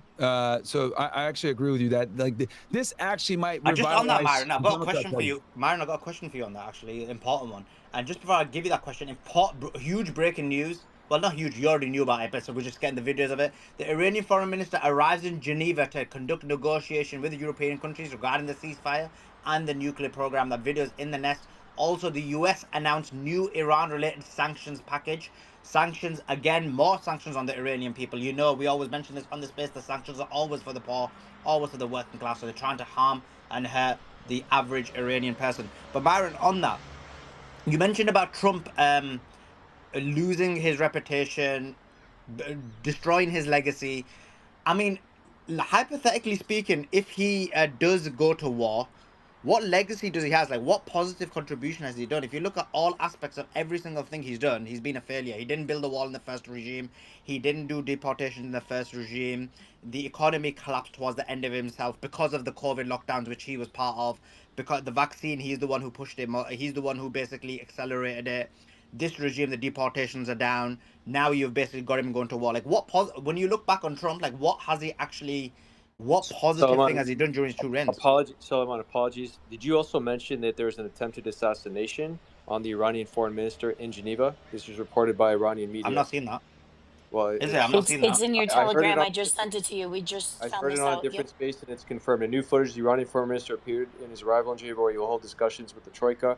He announced his refusal to communicate with the U.S., considering it a partner in aggression. He survived an assassination attempt this morning. They haven't released the details yet. This is according to Iranian media reports. I heard it on a different space as well. Yeah, I've just got that shit. You just sent it to me. Wow, But that's that's crazy. Like, he's going What there the for a fuck? meeting and they try and kill him. I'm Is surprised he he gonna leave? stayed. There's no way he's gonna keep doing the negotiations. Is he gonna stay? Yeah, he's He meeting just with them. arrived. Still stayed. He just went in. They showed a video of it. Yeah, the video's in the nest. He's just been like, no, I don't care, and he's The continued. guy's He's fearless. just He doesn't care. Wow. But that's low class behavior. Like, one thing is, when there's negotiations, there should be diplomatic immunity. The fact that he went to meet the Europeans, and then that location was leaked to Israelis so there could be an attempted assassination, just shows that no one can ever trust the West. And this is what's happening now. People are going to lose trust, and are starting to lose trust. Switzerland is a neutral country. It's where Iran has been historically able to negotiate or provide embassy services to Iranians on behalf of Europe. That's what it's used for. But now I guess it can't be trusted to carry out a meeting to discuss a negotiated nuclear settlement. So Shows the recklessness of the Israelis, bro. This is what they always do. They're not I mean, interested in negotiating. That's the message.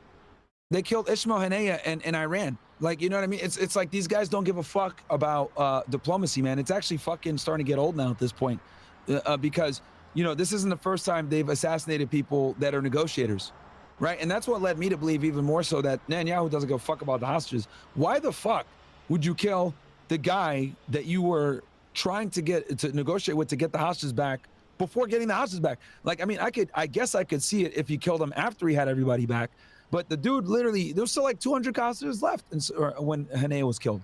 Fucking craziness. Yeah, they ruin their own reputation, and they'll sit around and be like, "It's China, it's China." Negotiating with China looks pretty damn good right now, doesn't it? Yeah, dude. I mean, I'll be honest. I'm shocked that Iran's even coming to the table here. I thought diplomacy was finished, dude. So I mean, we'll see what happens, right? War is never really beneficial for anybody like that, long term, especially. They shot their missiles. They got, they showed what they're capable of, But I'm shocked that they're even willing to even come to the table after the bullshit that they pulled. Because make no mistake about it, man. Operation Rising Lions on day one was actually pretty devastating to the Iranians, man. Like, they did fuck them up, and and they did that because it was a sneak attack. And just some more break. Yeah, I've just posted that actually. Oh no, flip it, took it off accidentally. But yeah, there was an attempted assassination on Iranian Foreign Minister Abbas Araghchi in Geneva. That tweets in the net. He survived an assassination attempt this morning, according to Iranian media reports. I'm going to trust any good faith negotiations when they leak their locations and try to kill them.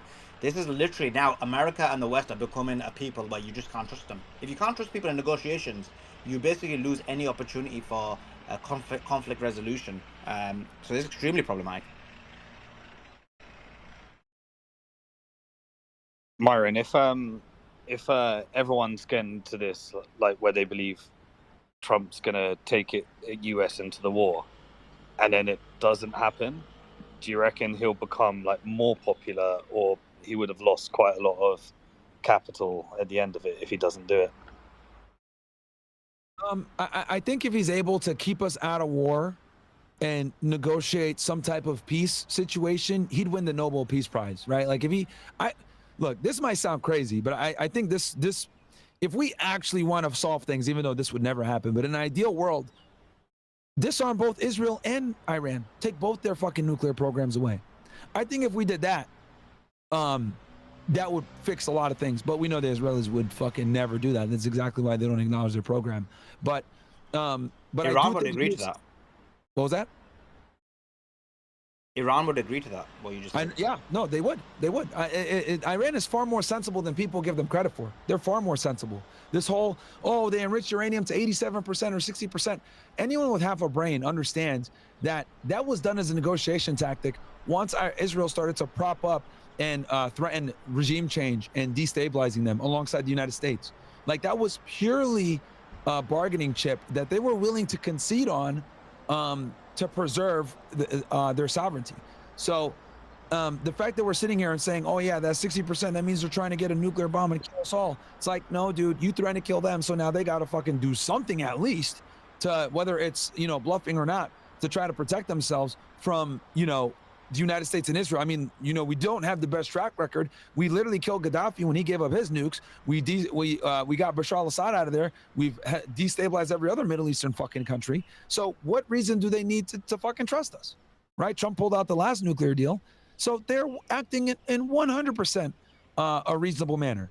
Right? It's just that most Americans are too fucking dumb to understand the complex and intricate relations between Israel, Iran, and the United States over the past several years. So they say lazy things like, oh, well, Iran is a terrorist state. They're the biggest terror proxy all across the region. Well, actually, what they do is they prop up proxy forces that allow them to insulate themselves against imperial powers of the United States and Israel, because they witnessed every other country around them get fucking destroyed. So they decide, yo, let's make a pact and stop against these fucking Israelis who are trying to expand their colony and destroy us in the process. So, you know, but most Americans don't have the fucking the wherewithal to understand this shit, that that is it really terrorism, or is it them defending themselves from a crazy apartheid ethno state, right? So it's just wild how in America the narrative here is just so ridiculous. But Iran will never agree to this, in my opinion, Sulaiman and Myron. Will never agree to. Why should I give up my right to have a peaceful nuclear program? Okay, no nuclear bombs, we agree to that. But a peaceful nuclear program, who is the United States to tell us that we cannot have a peaceful nuclear program? Well, I think Suleiman means both of them get rid of their nuclear weapons program. Yeah, exactly. Not nuclear,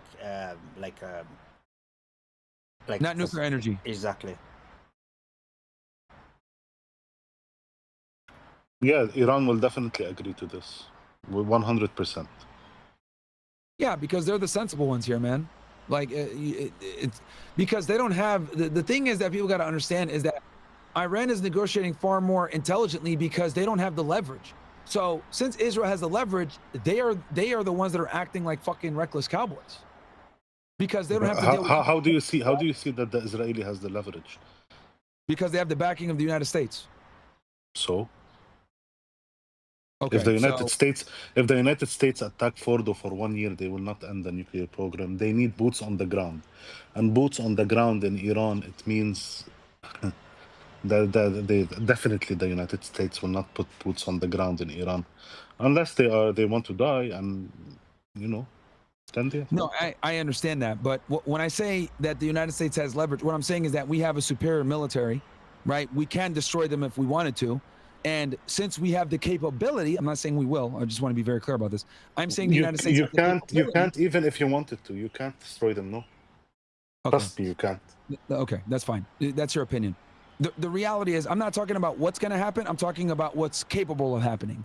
The United States 100% has the capability of eradicating Iran. Right? Since the United States has the capability, and Israel knows this allows them to apply a far more cowboy, hawkish, reckless foreign policy doctrine where they can go ahead and do crazy shit like assassinate foreign dignitaries in Iran or nonstop bomb different areas in the Middle East or kill innocent kids because they know that they have U.S. backing. That's what I'm saying. I'm not saying that they have... Okay, why didn't the U.S. eradicate them if they can? You are saying they can. Why didn't they do it yet? Because war is extremely unpopular right now. I'm So sorry, just guys. I just so want to just interrupt really. I'm sorry, guys. An interceptor missile, and Suleiman, this is in your Telegram, brother. Interceptor missile hit an oil depot in Syria, guys, and it's on fire. Wait, an interceptor missile hit an oil depot? Yes, sir. They were.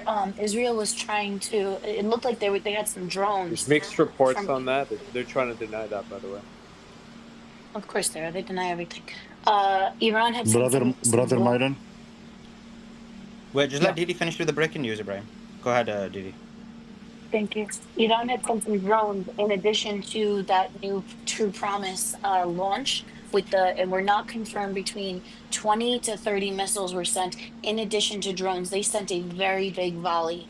And with the drones, because Syria's renewed cooperation apparently with Israel, Israel was able to use Syria's airspace to go send out interceptor and their own drones to combat the Iranian drones that were coming in.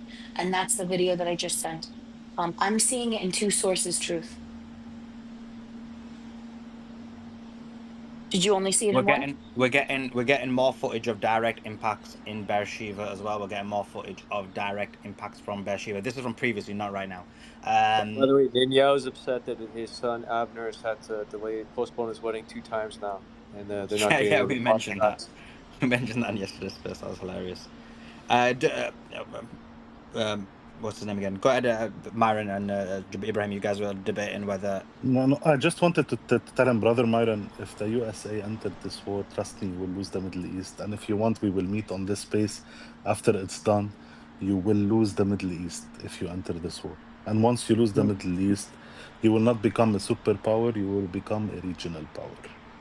Okay, when you say we will lose the Middle East if we were to enter into this conflict, what do you mean specifically as far as like losing the Middle East? Okay, you will lose your leverage in the Middle East, your military bases in the Middle East, your military presence in the Middle East. And once you lose your military presence in the Middle East, you are weakened. I'm not saying you will lose economically in the Middle East. You might struck deals economically. The United States is a very important country economically, but from a military point of view, trust me, brother, if you enter this war, that's why Trump is so hesitant in entering this war. Now, that's not my argument, though. You're mischaracterizing my argument. Again, I said that Israel behaves recklessly in the Middle East because the United States backs them. Yes, I agree with you, 100%. And since we back them, this forces Iran to move much more intelligently when they negotiate. However, Israel has the privilege of not negotiating in good faith or actually exercising diplomacy because we back them. So in other words, Israel has a safety net for their bad foreign policy. Iran doesn't. Iran has to feel the consequences of bad decisions. Israel doesn't. So this is what's made Iran a far better, well, how do I say this? More practical and pragmatic of a negotiator than Israel. Oh, definitely, 100%. But I would say that Abbas Arakchi should go into the meeting that is happening right now, because I'm going to tell you why. Abbas Arakchi is not Just some more going... breaking news. 1 second, Ibrahim. Some more breaking news. Well, here is an interceptor missile hit an oil depot in Syria while attempting to intercept an Iranian missile. You can see it. It's smoked up. It's on fire. That tweet's in the nest. Yeah, that's some significant footage. But go ahead, Ibrahim. No, I'm not even arguing. I'm not even arguing that the foreign minister should do this meeting. I'm anti-war, so I'm totally for diplomacy. I'm just saying I'm shocked that he went. Is what I'm saying. Of course he's going to go. I'm going to tell you why. Because he went and they just struck the hell out of Israel. They are not going weak. They are going strong to the table. Tell me what you want. Because when you go strong to the table and you have a leverage that just happened, yeah, of course I'm going to go. Tell me, what do you want? You don't want... if it doesn't ally with what the Iranians want, I will leave. It's that simple. I will strike you again. No, that's a good negotiation tactic. I'm just surprised that they're even entertaining anything at this point after, you know. I feel like you're both talking past each other, because Myron, I agree with you. Like, we are shocked that there was an attempt at an assassination, a flagrant disrespect of diplomacy and Switzerland being a neutral state, and therefore it would make sense that out of protest he would walk out, and even in that scenario, the Americans in the West would look bad. So you're right about that. On the other hand, him going shows his determination, shows that they got it. He doesn't care. So like, I don't get it. Like you both not disagreeing with each other. No. I'm not disagreeing with him. I actually agree with him. I'm just saying, I agree that he should go. I agree that diplomacy should always be on the table. I'm just surprised that he went. But Ibrahim made a good point. He's going, and he's being resilient on it because they're bombing the fuck out of Israel right now. So they're going to the table saying, we can hit you even harder, motherfuckers. That's not even, 10% of what we can do. And this is honestly, now that I actually think about this, this is probably the strongest Iran's ever went to a negotiating table ever. Now that I actually think about it, because now Israel's actually getting some goddamn pain for once. Before, Israel's always been able to negotiate from a position of, we got your water, we got your electricity, we got your food, we're not going to have a ceasefire, fuck you, Hamas, blah, blah. This is probably the first time where they're going to the table saying, okay, we actually have some real tangible damage in Tel Aviv that we got to deal with. Okay, we actually got some oil refineries in Haifa that are on fire right now. Okay, they just fucking destroyed a whole bunch of other areas in the country's strategic locations. So this actually, interestingly enough, is probably the strongest Iran's ever went to the table when negotiating with Israel. So we'll see. We'll see. You guys think that showing up to the negotiations after an assassination attempt gives them more leverage too? It could. I mean, obviously everyone's going to deny it. They're going to be like, bro, we didn't know. We didn't do it. I mean, we didn't know, bro. Like, somebody leaked it on your side. That's what they're going to say. I don't know. To me, that's like showing up as a boss. Like, you tried to take me out, and I'm sitting right across from you. And by the way, your citizens are in an upcry right now in Israel. They are on the streets, literally screaming. We don't know why this is happening. I'm watching some footage uh, from my family, so I can't really share it. But just hearing audio, they're actually saying, we don't know why this is happening. Why did this happen? They're saying Iran is evil because they don't understand that their freaking country just tried to assassinate another country's leadership. Like, That's they just pure. completely kept in the black. And But listen, everyone's got access to the internet. They have access to real information. They want to stay stupid and out educate themselves. I'm not just going to keep giving them I will never give them a pass for ignorance. It's too bad, too sad. Do some homework, figure out that your country is the aggressor. I mean, they're literally committing a genocide 30 minutes away from most of them. They don't care. These are evildoers. They're just putting out the government line that they're the victims as usual because they're getting their asses handed to them. Oh, why is this happening to us? Iran, please stop with the missile. So there's also a bunch of them that are apologizing to Iran because they know they started it. I can agree with that, brother. But the one thing I would really kind of make you cognizant of Fuck the is Jews. Stop giving them a pass. They're a bunch of fucking no, retards hold anyways. on. I'm not all right, Always trying to truth. All simp for right, them. all I right. swear. No, I'm not simping for anybody. I'm telling you, I actually have to get my family news that's in Jerusalem because You their telling your internet. family members in the West Bank and Gaza it's time to take your country back. Well, I was actually going to give some breaking news on that, but give me a second. Let me get a statement out, okay? The media in Israel is heavily censored, even internet searches. They don't even have the same Wikipedia pages as we do. Just to put that in perspective, and that's like as low as Wikipedia. Suleiman, you got to hear this one. This is from Iranian National Security Council. We will grant collaborators with the Zionist regime an opportunity until July 1st to surrender their drones in exchange for amnesty. Otherwise, might be some hell to pay. Let's kind of break that down also. I don't think they're messing around. Some more breaking news footage and images show smoke cloud over Shiraz in the south of Iran after renewed Israeli strikes in that area. Go ahead, whoever was speaking. I just wanted to say to that regard, we're hearing confirmation of significant battles in southern and northern Gaza. Al-Quds Brigade today was successful in taking out several Zionist enemy soldiers and the vehicles as well. Also, Al-Aqsa Martyrs Brigade also entered the fray. And like I said, in the West Bank, I'm heavily monitoring that. There is something that's seriously popping off where they're trying to do an uprising for sure. I wonder if Mariah's favorite bagel shop was struck. I know her favorite sex shop was struck and destroyed. That was Shmuley's, wasn't it?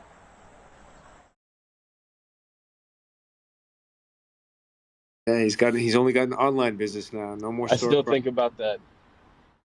What you think about? Why do you think about that? Probably? You think about Shmuley's No. dildos? Every time I see Myron, I think about Pierce, him on Pierce Morgan. I still can't believe that was real. Like, you're a dildo rabbi, and I'm like, this has got to be AI. And then I was looking at it. Like, this is real. Yeah, bro.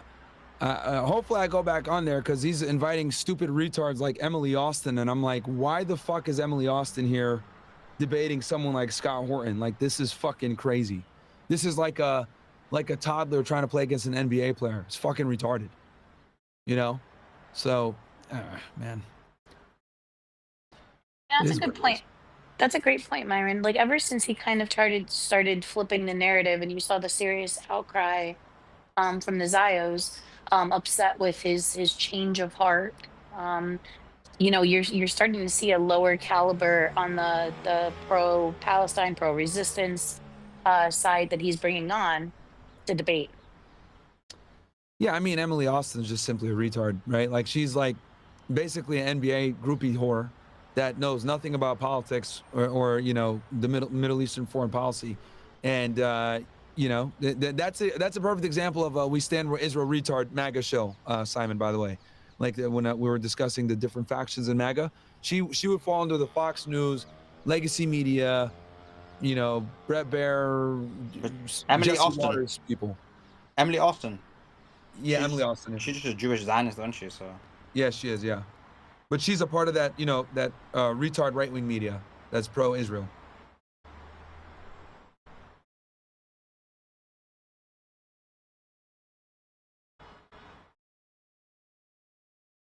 Lol, this is so funny. But this is the tweet in the nest. Is hilarious. The mayor of Haifa just came out and he's just made a statement, and he said, the mayor of Haifa, I feel deeply depressed. The Iranians have bombed 2 strategic points. So the mayor of Haifa going through depression. Our prayers go out to him and his feelings. Disavow. When you said he came out, I thought he came out as a homosexual, and then you said, but it's still an emotional reaction, isn't it? Soy boy reaction. Yeah, but to come out means you've not done it before, though. Truth.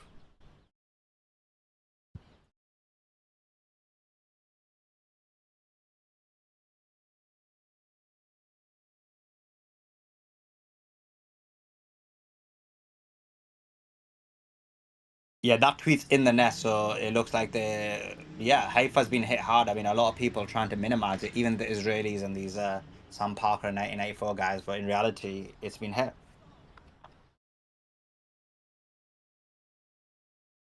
They still doing that, Sully?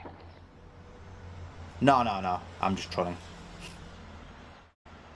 Well, they are doing that on Piers Morgan's show. So Dave Smith was on there debating Konstantin Kisin yesterday. And the narrative is Iran is doing the best they can. I mean, they're doing the best they can. They make it seem like there's nothing coming out of Iran.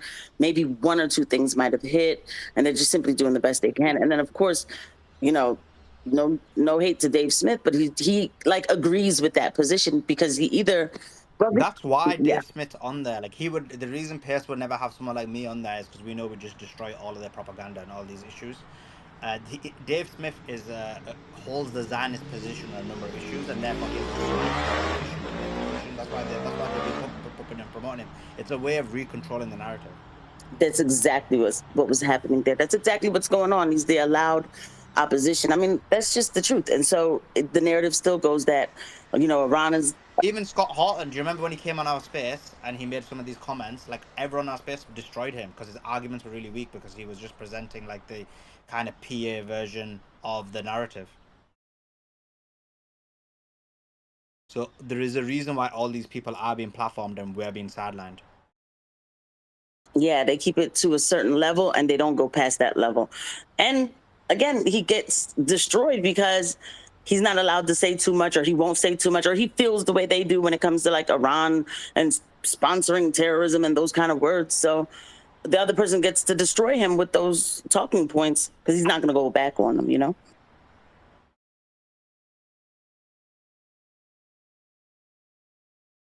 Right, we've got a statement from the IAEA, which is the director of the International Atomic Energy Agency. Let me go through that. But we have got a statement from them. Here we go. Let's get this up. Here we go. Right, so the statement is as follows. Here we go.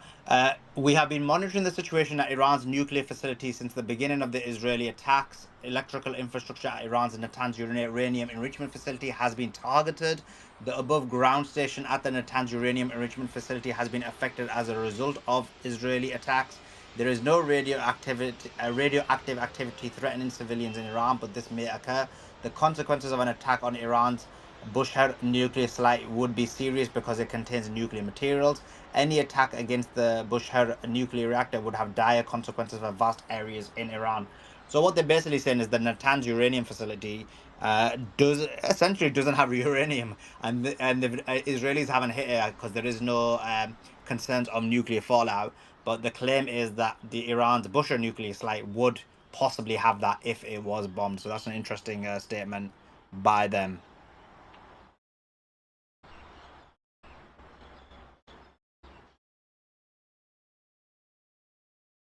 Back to you, Khaleesi, and pass the mic back to you. Thanks, Suleiman.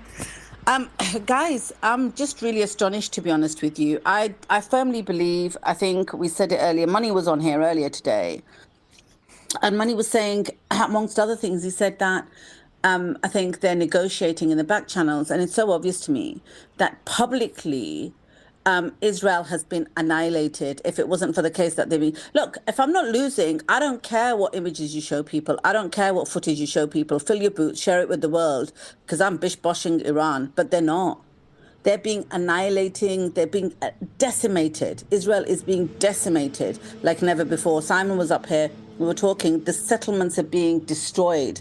That's why they're putting a control on the footage coming out. And now they don't know what to do.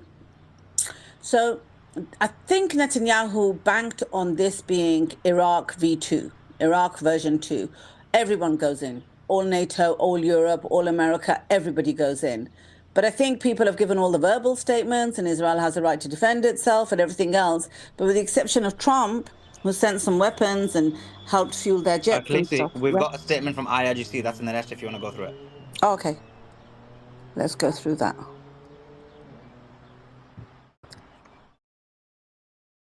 Just bringing it up, guys. 1 second. Oh, the IRGC. All right, let's have a look. Breaking IRGC statement on the 17th wave of combined attacks on the Zionist regime to the noble people of Iran.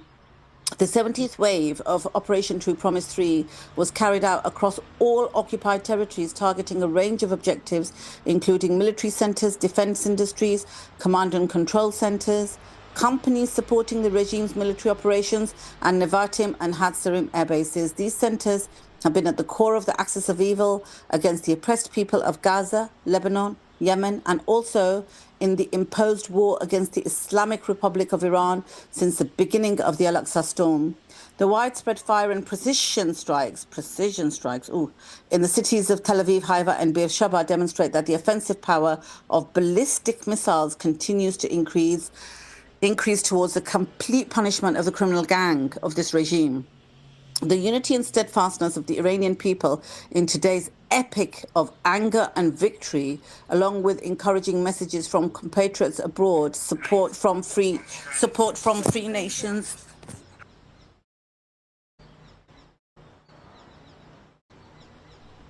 Sorry, guys. Compatriots abroad, support from free nations, resistance groups, and grand religious authorities have doubled the resolve and determination of Iran's self-sacrificing soldiers in this sacred defense.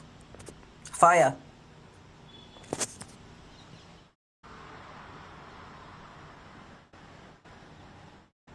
I've got some more news coming out.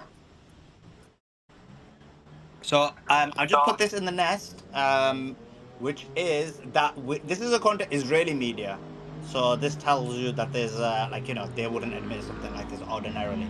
But one large Iranian missile had 26 smaller missiles. They said, quote, one of the Iranian missiles in the recent attack contained a fragmentation warhead containing 26 smaller missiles. Truth, we heard yesterday about one missile that fragmented into 8 different missiles, smaller missiles. This one apparently had 26. Have you got any thoughts on that, or do you know any info on that?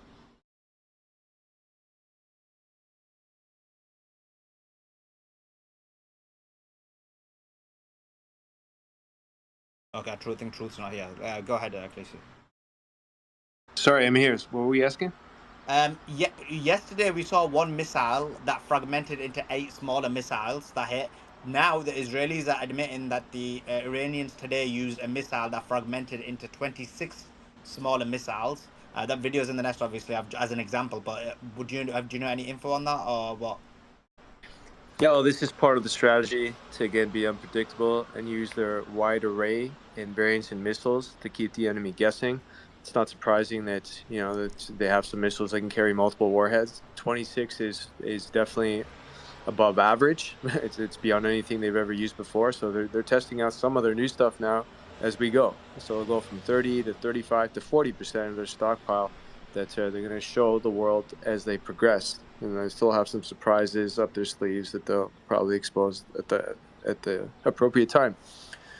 So I'm not surprised to see this. And, you're going to notice probably smaller missile salvos because these bigger missiles are going to be carrying multiple warheads, which again makes it easier as well to strategically launch from, again, different areas. But you need also less launch platforms as well, given that these these bigger missiles with multiple warheads can get the job done of, say, several hundred missiles. With one being with a ratio of 1 to 26, all you need are 40. You've already got 100, potential warheads that'll hit their targets.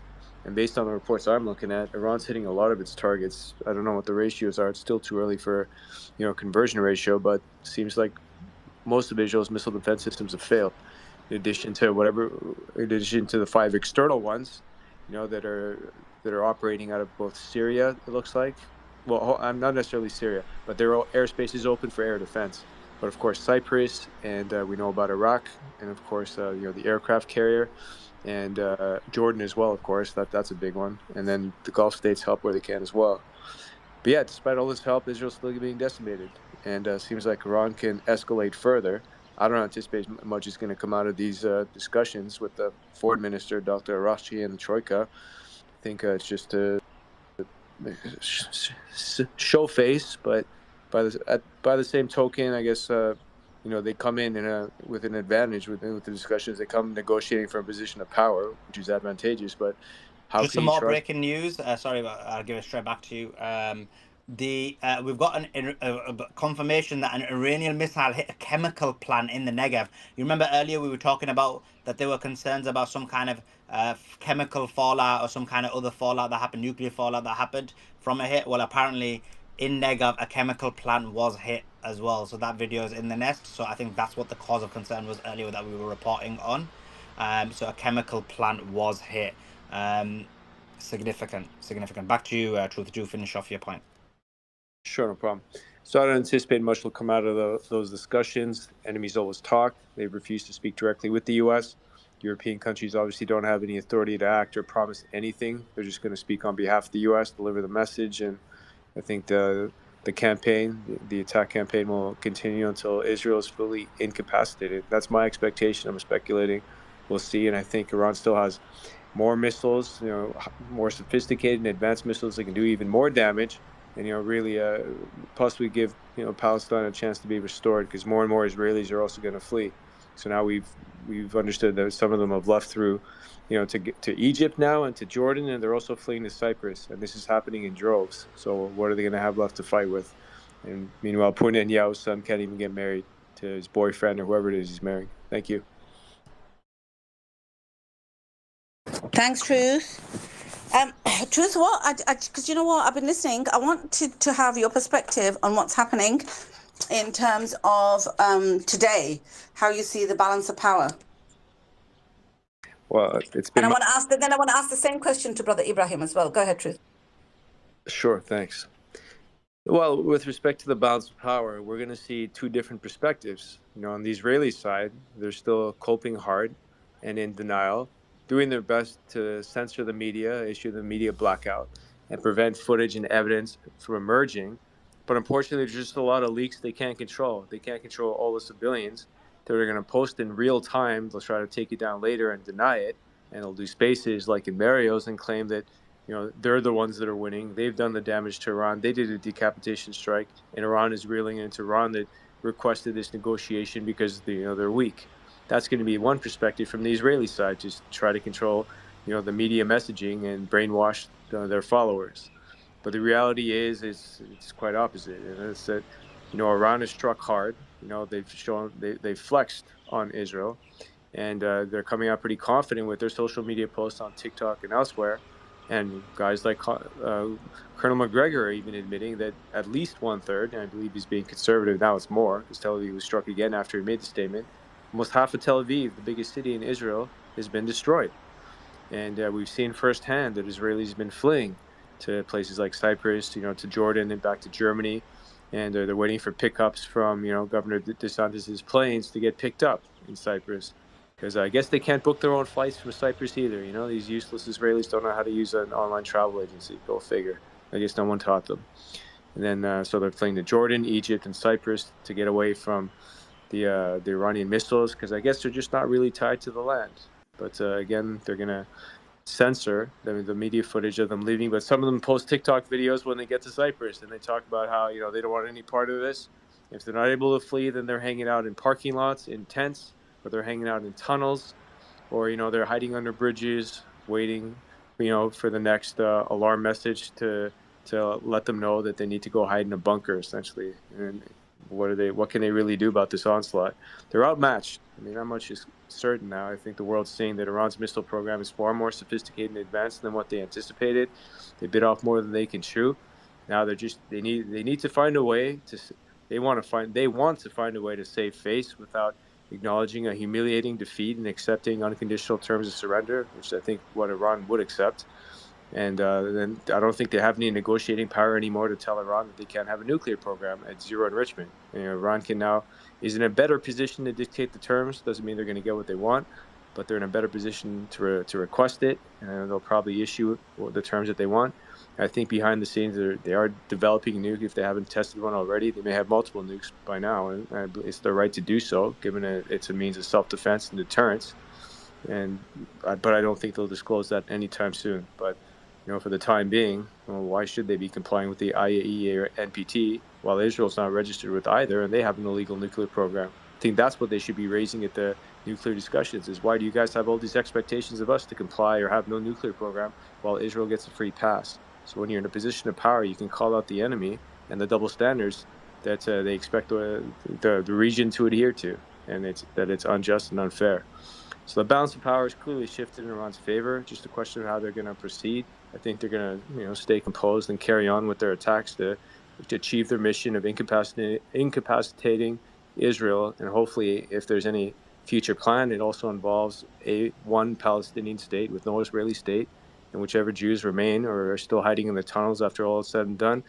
I don't think they should be granted amnesty. They should be tried and prosecuted for all their crimes, convicted, stripped of their wealth, as should all the Jews in America who supported the genocide in Palestine.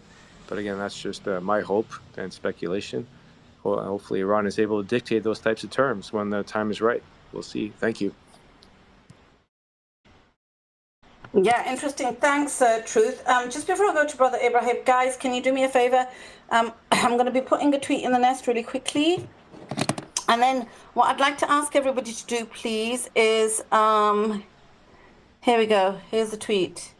There's a couple of tweets, actually, guys. But I'm just going to put that one in the nest for now. And it is another impact in the location is Haifa. Haifa is on fire, absolutely on fire. And the other tweet I'm going to put in the nest is an Israeli woman died of a heart attack during the missile attack. An Israeli woman died of a heart attack during the missile attack. So both of those. I'm wondering if she was vaccinated with Jewish poison, like a vaccine, please. Well, do you know what? Any other situation, you'd definitely ask that question, right? Absolutely, you would. Under normal circumstances, you'd be like, oh, okay, well, they're vaccinated if they're young. But in this case, no one's going to ask any questions. They're just going to assume. It's because of this situation that Iran's done. They're going to put the casualty down to Iran. It is what it is. It is what it is, guys. Please share that tweet. Please retweet it. And also, I'd like everybody to make sure that you're following Suleiman, the host of this space. Just follow him, and right next to the follow button, you see a little bell. Please make sure that you press that bell to make sure you get notifications from him. Anytime he starts up a space, and we do. This is okay. So from last week, we've been doing 24/7 spaces, right? 24 hours, 7 days a week. But generally, anytime there's any breaking news, we will open up a space straight away. You won't always see it. We get that complaint all the time that people miss our spaces. And the reason for that is because he is shadow banned, he is censored. So if you set your notifications for him, you will be able to see the space. Also, guys, I want to ask if you can share the space. So when you go to his profile, you will see there, the first tweet is his space. So retweet it. If you already retweeted it, you can quote tweet it. You can quote tweet it as many times as you want. So please do that.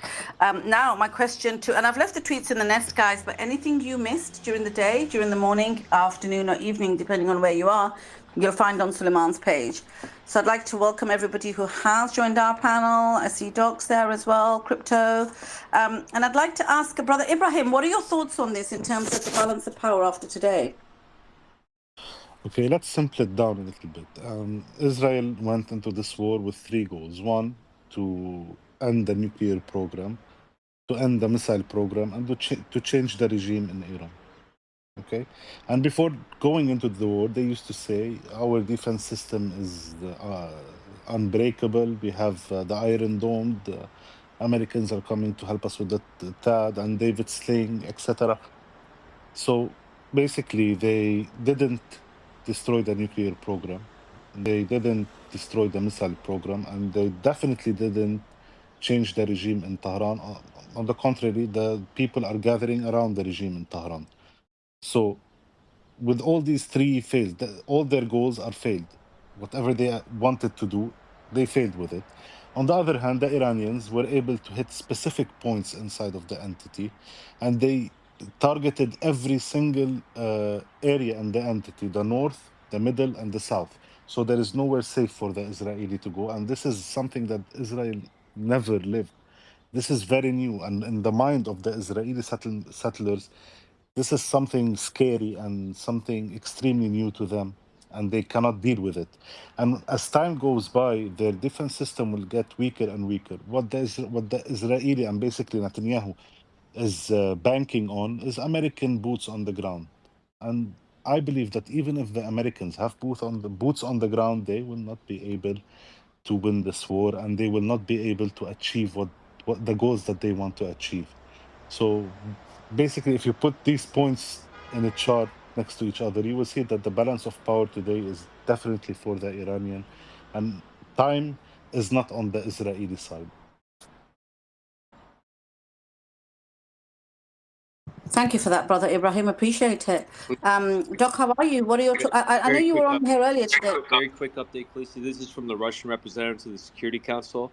No country is subjected to the strict surveillance that the International Atomic Energy Agency has imposed on Iran, making the distinction. So repeat that again, Truth? Sure. So the Russian representative of the Security Council, because they're meeting today, no country is subjected to the strict surveillance that the IAEA imposes on Iran. So Iran's had it worse than other countries, is what he's stating, based on what he knows.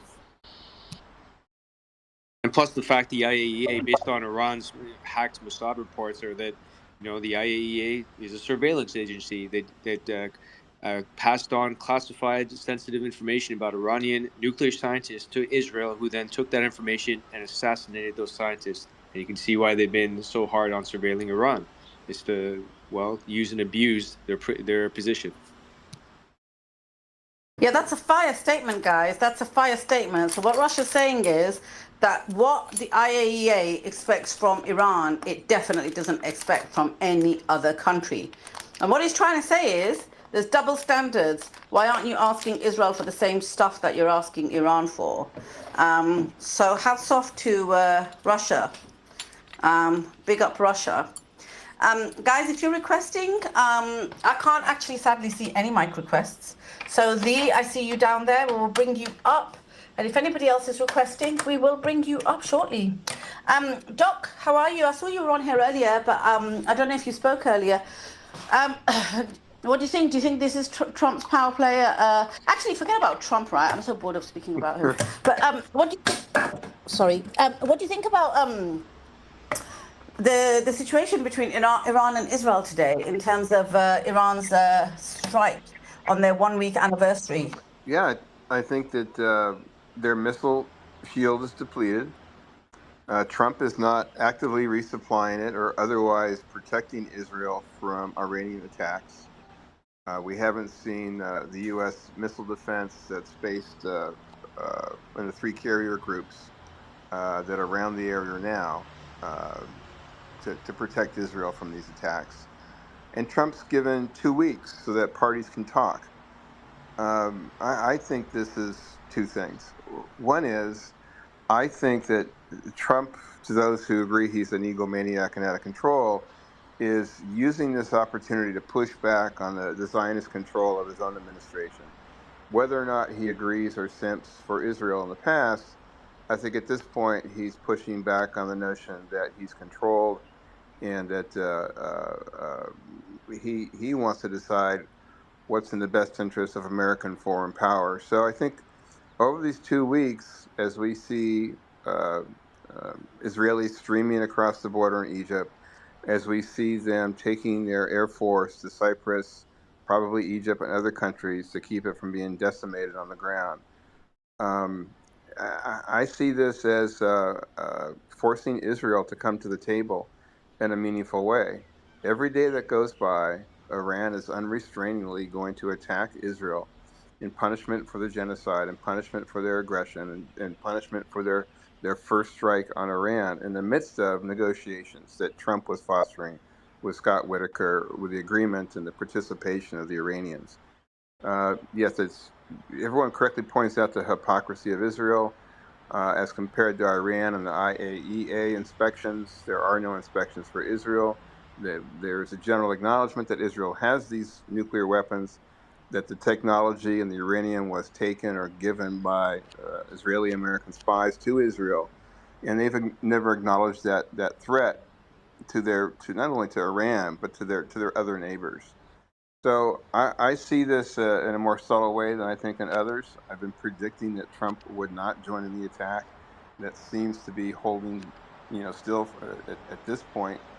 And as the talks continue among other nations, I think the political and economic pressure, more the economic pressure of the potential threat to oil shipping through the Straits of Hormuz, through real active warfare between Israel and Iran, or Israel, America, and Iran, is something that is a clear threat to the world economic order. And so I think Bibi's finished. We see cabinet members in the street, Israeli cabinet members yelling at each other. We see, I think, even though the news is being suppressed, Israelis are going to see that their vaunted defense, their vaunted intelligence agencies, their missile defense, their military, it's not uh, there to protect them. And now they're suffering the way that the Gazans have suffered for the last 2 years. And maybe a bit of humility is going to take place. I think Bibi's finished. I think he's done. I don't think Trump particularly likes him. I don't think Trump particularly likes the fact that Bibi tries to control him through the Zionist influences that Israel has in our House and our Senate, in our politics in general. So I see this as a good thing, right? I think Israel deserves what they're getting. They've been doing it to others for decades, and I hope we have a new political class come into Israel who's more willing to abide by peace among their neighbors. Thanks, Doc. Yeah, they'll be, I'm sure the Palestinians must be delighted seeing this. Can you imagine?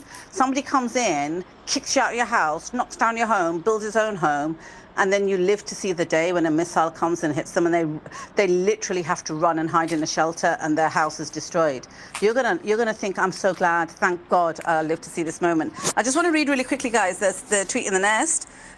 Russian representative to the Security Council. This is what Truth was implying earlier. These are the statements made. Iran's peaceful nuclear facilities are under attack, and this may lead to an undesirable nuclear catastrophe. They said Chernobyl yesterday. That's what they referred it to. Anyway, Israel did not respect its ally, the United States. Wow, Doc, listen to this. Which had announced its intention to reach a peaceful solution to the Iranian nuclear program. Excuse me. Israel ignored the assessments of the International Atomic Energy Agency and launched an attack on Iran. Israel, through its aggression against Iran, may be seeking to divert the international community's attention from the crimes it commits in Gaza and the West Bank. Wow. Who's saying this, Khaleesi?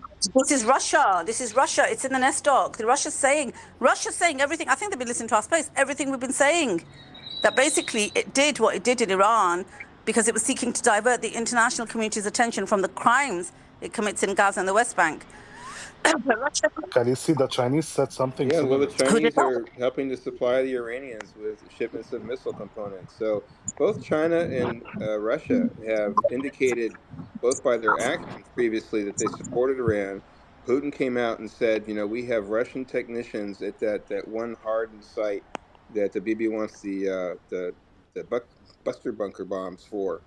This is in effect saying, and now Russia's articulating that Israel needs to stop the attack on Iran because there are boys, virtually.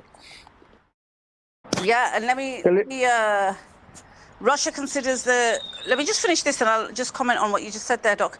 Russia considers the continuous Israeli attacks on Iran unacceptable and illegal. Israel's actions against Iran may drag other countries into the conflict, and Israel must immediately stop its attack and raids. That statement is fire, guys. I want everyone to please share it, retweet it. I don't think... Can I share breaking news? Yeah, sure. Go ahead, okay, Brother Ibrahim, and then I'll come. Okay. The Iranian National Security Council, we will give those collaborating with the Zionist regime until July 1st to hand over their drones in exchange for a pardon. Yeah, that was mentioned earlier. That's good. That is. Khaleesi, can I say something, please, these revolutionists? Just 1 second, revolutionists. I'll come straight to you. I'll come next to you. I just want to address to Doc. Doc, I know what you mean when you say that Russia's saying stop the attacks on Iran because there are boys. I don't think that's just the case, and I know you don't believe that. So I just want to clarify it for our listeners, because look, if Iran was breaching international law, if Iran was doing something wrong, I'm telling you, Russia would not have come out with this statement. Boys, it doesn't matter, right? Every word of what Russia has said in that statement is fact. So it's not about siding with somebody blindly because they're boys. It's because there are war crimes being done. Israel is holding itself to a different standard. Israel is committing war crimes in Gaza. It is trying to divert people's attentions away from that. Israel is attacking nuclear facilities, which could be catastrophic. So it's important. Jump in, Doc, and then we'll go to Truth. And then no, I don't think we're disagreeing with each other. Maybe my vernacular wasn't entirely correct, but no, Russia is making a principled point based on facts. These are the same principal points and facts that I and others have mentioned about the unlawful attack that Israel perpetrated on Iran on June 13th. It's the right thing to do. It's the right thing to say. Putin is acting like a rational actor right now, and he is pointing out and has pointed out by a corollary in previous statements that we have Russians on these sites, that you're demanding, the America to join in on the attack. And we're not going to tolerate it. So are they allies? No, not necessarily. Would they defend Iran if Iran was the first aggressor? I don't believe so. But in these circumstances where Iran is not the first aggressor, where Iran has showed temper and temperament in striking back on Israel, not just in this circumstance, but was it last month or 2 months ago when Israel first attacked and were targeting, officials that were living in Iran. I just see this as the international order rallying around Iran because Israel is the aggressor. Yeah, no, thanks for that, Doc. And I knew that's what you meant. I just wanted to clarify in case somebody was like, oh, but Doc was saying they're pals. You know how it goes. Thanks for that. Truth, was it a quick one? If not, I can go to Revolutionist and come back to you. Sure, I can wait. Thank you. Thank you, Khaleesi. Thank you so much. I like to thank Sulaiman, Khaleesi, that's Casey, True Teller. You guys are phenomenal. I'm telling you, you guys not even sleeping. You guys are real heroes. You know, believe me or not, I have great respect for you guys. I've been telling people, listen, the best place to go is Space, Twitter, and Space is the one, you know, with Sulaiman. Follow everybody, Khaleesi, Casey. You guys are doing a great job. Believe me, you guys are bringing out the truth. You guys are really bringing out the truth. Whatever happening in Mario space is BS, totally bullshit. All lies, all bunch of lies. But anyway, let me get back to the point. Addition to what Doc was saying. Listen, I'm a slow speaker, but please give me some time. Addition to what Doc was saying, ever since JFK was assassinated, right? Ever since JFK was assassinated, we know our government, U.S. government is occupied by AIPAC. We know that how strong AIPAC is. Now, American people, our people, slowly but surely are waking up. They are going to the reality and see what's happening, what Israel is taking America to. That is 100%. For the moment, I think Donald Trump deserved a thanks for not going to the war so quick. He's still deciding. Another word, in the back door, he's giving times for the Iran to decide whatever they want to do. But for the moment, Iranian foreign minister went to a meeting in Geneva, whatever it is, right? If they go from a strong point, they should go. If they should not go from a weak point. At this moment, they should fire some more ballistic, stronger, building buster bombs, and then go into the negotiation, not from the weak point, because this world is the fittest of the survival, or survival of the fittest, whatever way we call it. So weaks are no longer exist in this world. Only the strong ones survive. Next, I would say Iran should never, ever, ever, never give up on nuclear technology. Otherwise, they'll be doomed. They should say, as long as the state of Israel exists, we will exist and we will have our nuclear weapons. It's like tit for tat. As long as they have it, we should have it. Or as long as Israel exists, we're going to have a nuclear technology for our defense. Because there should be no trust in this things. Look, for example, like always says, a tiny country, 45,000 square miles, 17 million people, North Korea, right? Standing high. No one dares to play with him. Why? Because they have the ultimate defense. I tells everybody, have the ultimate defense, then play around. Don't be fooling around. Look, for early 90s, Israel been saying, Israel been saying Iran has the bombs, this and that. In early 2000, they said the Iran has the bombs. They're few weeks away, few months away. But ever since... Revolutionist, I'm just going to have to interrupt you very quickly. We've got breaking news, and it's the martyrdom of Major General Mohsen Bagheri. Mohammad Reza Nasir Baghban, and the martyr Major General Mohsen Bagheri, also known as Mohammad Reza Nasir Baghban, was martyred as a result of the recent Israeli aggression. He previously served as the Consul General of the Islamic Republic of Iran in Iraq, where he played a significant role in strengthening relations between Iran and Iraq. So the guy, right, who was the Consul General, playing the most important role, or one of the most important roles in building bridges and bringing unity between Iran and Iraq, has been killed by Israel. We're going to tweet that out shortly, guys, but I just wanted to give you the breaking news. He has been killed by Israel. Sorry, Revolutionists, if you want to just, go ahead. Yes, please. One more time. Okay, for the moment, right, we've been seeing this guy Shah, the son of Shah, is being onto the Twitter, Facebook, social media, everywhere, that he wants to be the next prime minister or the president of Iran. Is it possible? I mean, why Iran is waiting for this, for him to come to Iran, just like what the Saddam Hussein opponent did?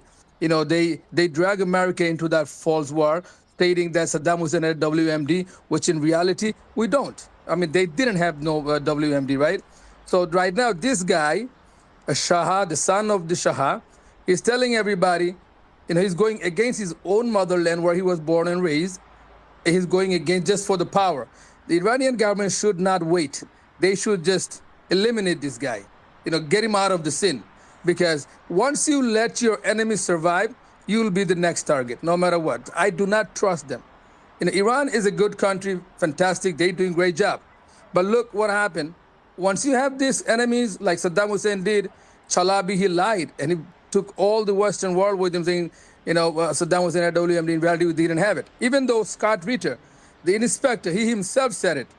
But guess what? They didn't listen to him. Because why? Who's doing all that? AIPAC, right? First they destroyed Iraq, they Syria, the Lebanon, the Yemen. They did every country. They destroyed every country. Now they went after Iran. But they didn't realize that the retaliation capability of Iran is much stronger than the other countries were. So I guess if Iran talk from a stronger perspective, a stronger position, definitely they're going to be winner in this. If they give up right now, say, you know what? If they give up on this, say, enough is enough, we have bombed them, they have bombed us, and let's go negotiation, what? They will come back and hide them. They will come back and hunt them, they will bite them. They cannot be trusted, no matter what. Iran should go after the nukes. Thank you so much. Everyone should have a right to the self-defense. That's what it is. Thank you. Thank you so much. Thank you, brother. Appreciate the kind words, and I'm sure Suleiman does as well. Thank you for your support always. And do as Brother Revolutionist says, please share the space and make sure you're following Suleiman and you have your notifications on for him. Jump in, Truth. Sure, thanks. So a couple of statements to discuss. One is from the U.S. representative of the Security Council. I won't read it all out. It's pretty laughable. But essentially, they're blaming Iran for being the destabilizing force in the Mideast. The U.S. will, of course, support Israel and its genocide. Can't ignore that Iran possesses or has what it takes to make a bomb, he claims, without evidence. And Iran must abandon its nuclear ambition so there's no additional destruction. That's funny to hear. U.S. Supreme Court, this is an even funnier one, has ruled that Americans harmed by terrorist attacks in the Middle East can sue the Palestinian Authority in American courts to seek compensation. See, don't sue Israel, don't sue the Jews who commit all the crimes, sue the Palestinian Authority. What a cop-out that is. And I just want to quickly talk about, because this was actually, the same story was carried. Truth, before you move on, who wants to sue the Palestinian Authority in American courts? Any American that's harmed by terrorist attacks in the Middle East can sue the Palestinian Authority in American courts to seek compensation. The U.S. Supreme Court made this ruling, by the way.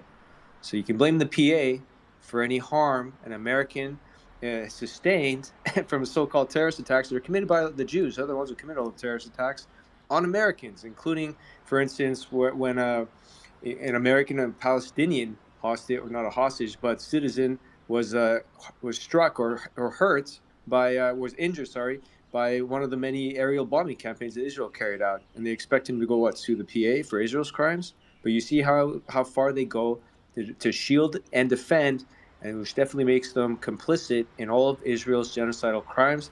And they legally want to pass on the buck to the Palestinian Authority and blame them when they have zero agency and zero ability to really do anything other than take orders from Israel. So they're creating this arm's-length distance for culpability to blame the PA. Just quickly want to go back to that. I want, just before you do, Truth, just one comment, and maybe it'll give the PA the wake-up call they need. But listen, in the nest, guys, is the tweet that we were just talking about. General Major Mohsen Bagheri has been killed by Israel, and it's just literally what we said, that he played a significant role in strengthening relations between Iran and Iraq. Please share that tweet. Please retweet it. Get it out there. Sorry, Truth, over to you. No problem. Just to comment further on that report by Russia, because RT, Russian Times, also carried a similar report, but it was actually from June 9th, where they accused the IAEA of instigating the attacks by Israel on Iran by creating a misleading report claiming that Iran is the only NPT country that's non-nuclear, no nuclear bomb, that's enriching at 60%. They did it briefly just to show they could, I believe, and then they stopped doing it. They certainly weren't doing it consistently, and then they claimed that Iran was therefore in violation of NPT, the Non-Proliferation Treaty, and a vote was taken, which the US, UK, and other NATO states, of course, voted in favor of saying that Iran was in breach of its NPT protocol requirements. The double standard just I can't help but just be remiss but not point it out. that Iran is subject to all these restrictions, these rules. While Israel gets a free pass, it can do what it likes. It doesn't even have to declare that it has a nuclear program and about 400 nuclear bombs wherever they are. While meanwhile, Iran is being surveilled by the IAEA and expected to abide by all the rules and regulations of the NPT protocol, which is then used against it to instigate this attack, this illegal attack that Israel carried out against Iran. And just to point out now of how Iran responded, this is too late, Mr. Grossi. This is Bakai said. He's the Iranian representative referring to Grossi's comments on CNN. Bakai said the report obscured the truth and was instrumentalized to craft the resolution that was later used by the genocidal warmongering regime to carry out an unlawful attack on Iran's nuclear facilities. So Iran is directly putting the blame on the IAEA and Grossi himself, the head of the IAEA, for creating a distorted and misleading report that lied about what Iran was doing with its nuclear report. And of course, you had 19 of the 35 IAEA members, mainly NATO states, US, UK, France, Germany, etc., that voted in favor of the resolution that blamed Iran for not complying with its NPT requirements, while just giving Israel a free pass to do whatever it wants. Iran rejected that decision as political. And even Mark Warner this week, that being on the week of the 19th, stated, he's a U.S. Senator, Mark Warner stated, the Vice Chair of Senate Intelligence Committee said, U.S. intelligence agencies have not seen any evidence that Iran is pursuing nuclear weapons, a position unchanged since their last report in March. And of course, that's, I guess, making reference to Tulsi Gabbard's report that Iran is also not pursuing a nuke, but of course that she changed her language. So you see, Grossi and these globalist institutions are absolutely to blame for causing war. They claim that the UN, IEA, NBT, NATO, all these globalist entities are supposed to be defensive and to prevent war. Meanwhile, they cause war. They give Israel the pretext it needs to go out and carry out an illegal attack on Iran, which is now, gradually escalating into something that could be a regional war, all caused by globalist institutions by design to lie and mislead the public and stray from actual reports that would confirm that Iran was not pursuing a nuke with all inspection from the evidence of all inspections that were completed.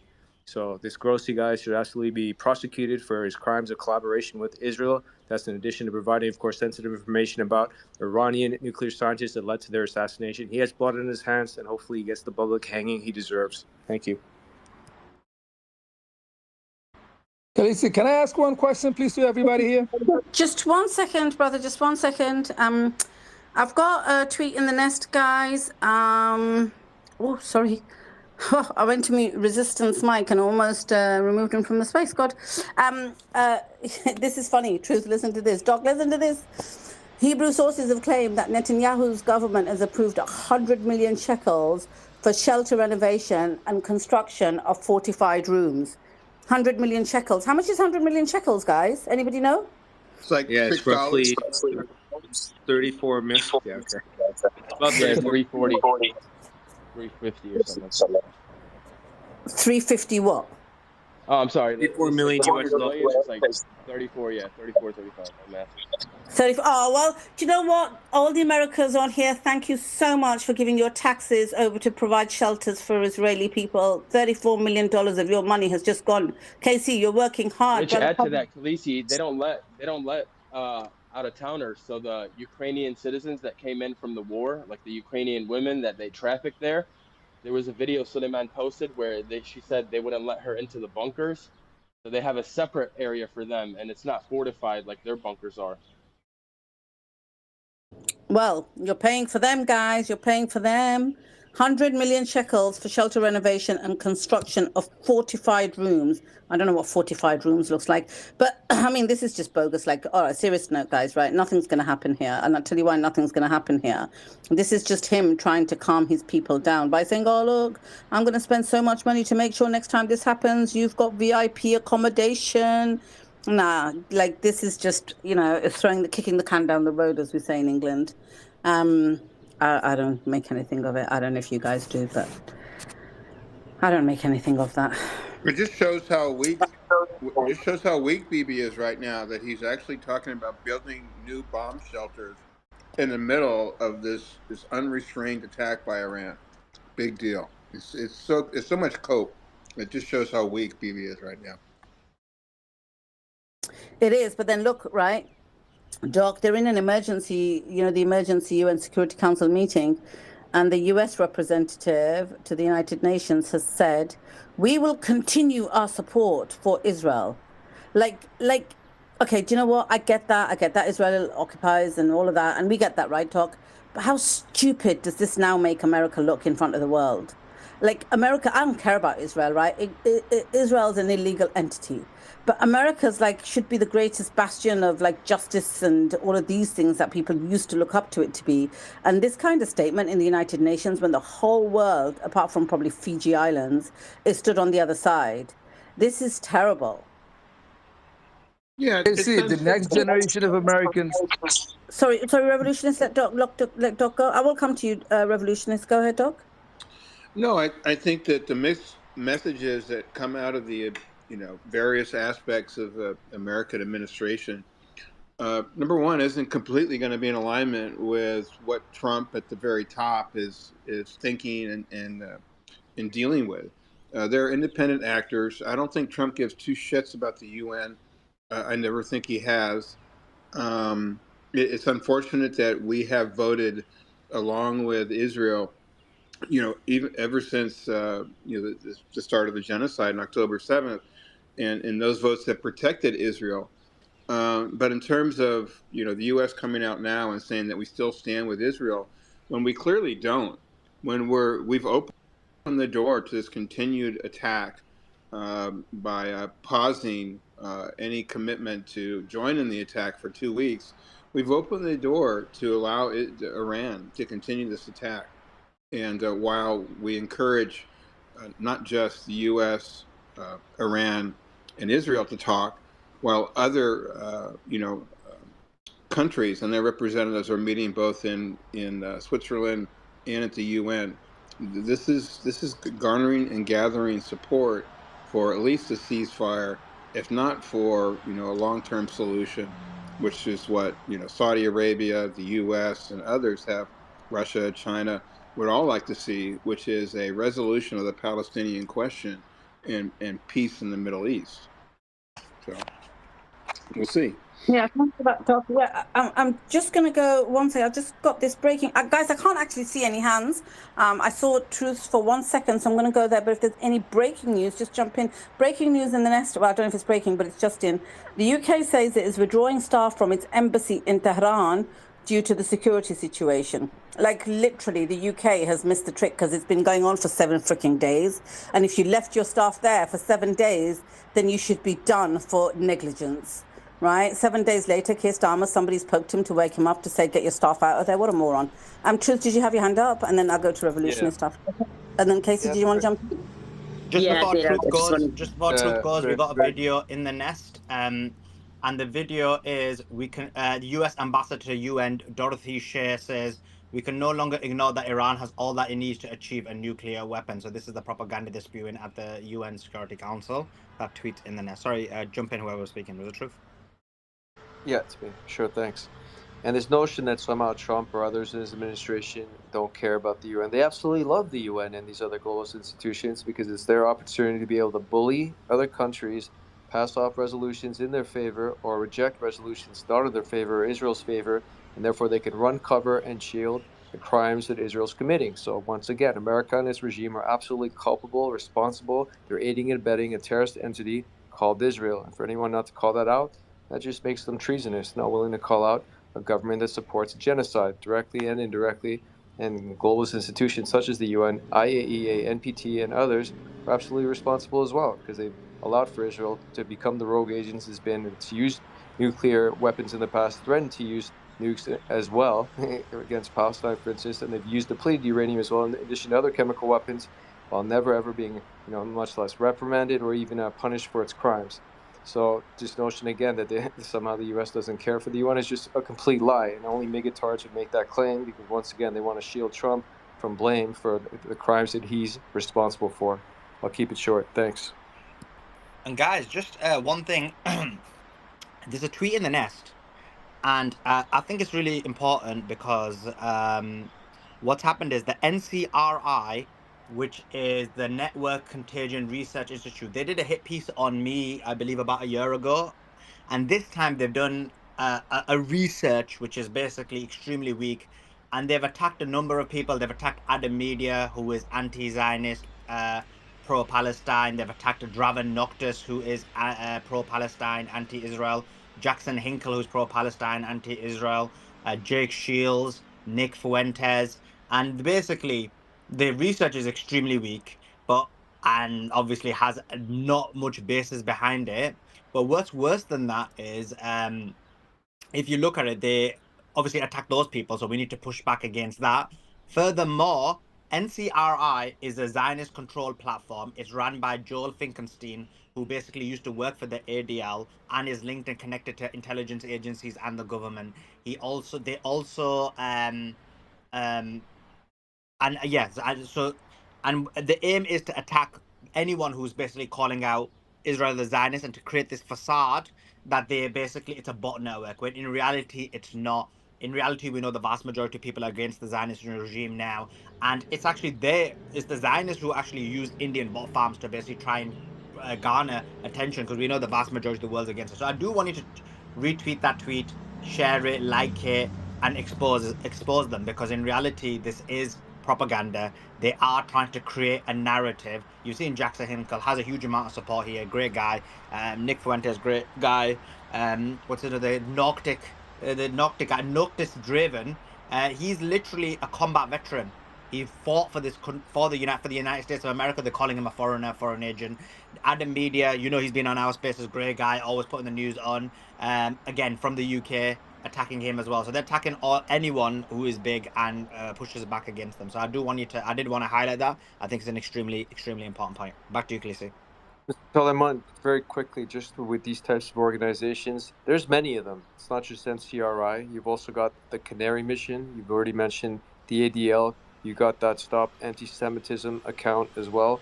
In addition to the Syrian Collective as well, which seeks to dox people, not just shut them down, but dox them as well, that all work essentially collectively to gather intel on anyone that criticizes Israel, to expose them, and then, of course, dox them, get them shut down, and get their accounts nuked on social media, and also face financial consequences as well. So you see, this is a collective effort.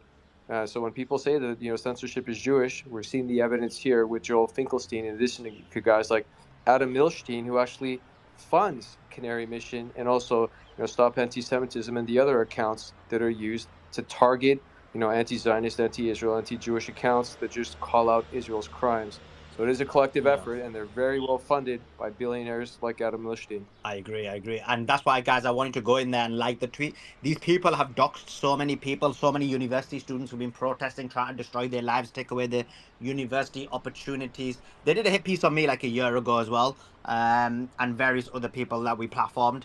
And they've done another one as well. So we need to highlight against it. Like, oh, look, we may disagree with certain points that people who are mentioned in there. But generally speaking, obviously, we know that pushing back against them when they're trying to go in for a war against Iran intentionally is something that is incumbent and important on us. So therefore, please do retweet, like that, and share it. And already we've got almost 200 people who've liked it, and we've ratioed up. But just like do that. Like, we've got 5,200 people in here. If everyone can like it, that would be pretty awesome. Appreciate that, guys. Back to you, Khaleesi. By the way, Khaleesi had mentioned that Mohammed Hussein Bokhari was just recently killed. He was actually killed on day one, not recently. He was part of that decapitation strike Israel attempted. They just put out a statement then for him, and that was who that was. I also wanted to include Batar to that list. So many universities, my alum, Columbia University, is targeted significantly by Batar. They're an absolute disgusting organization. And I believe they were even put on a terrorist kind of list, if I'm not mistaken. I mean, they just will go to no ends to really target anybody that's trying to get the truth out with labeling, such as anti-Semitism. And it's, it truly shows you exactly, like Truth said, who owns the media and what lengths they'll go to disguise the truth. Thanks for that. Casey, were you going to add something before?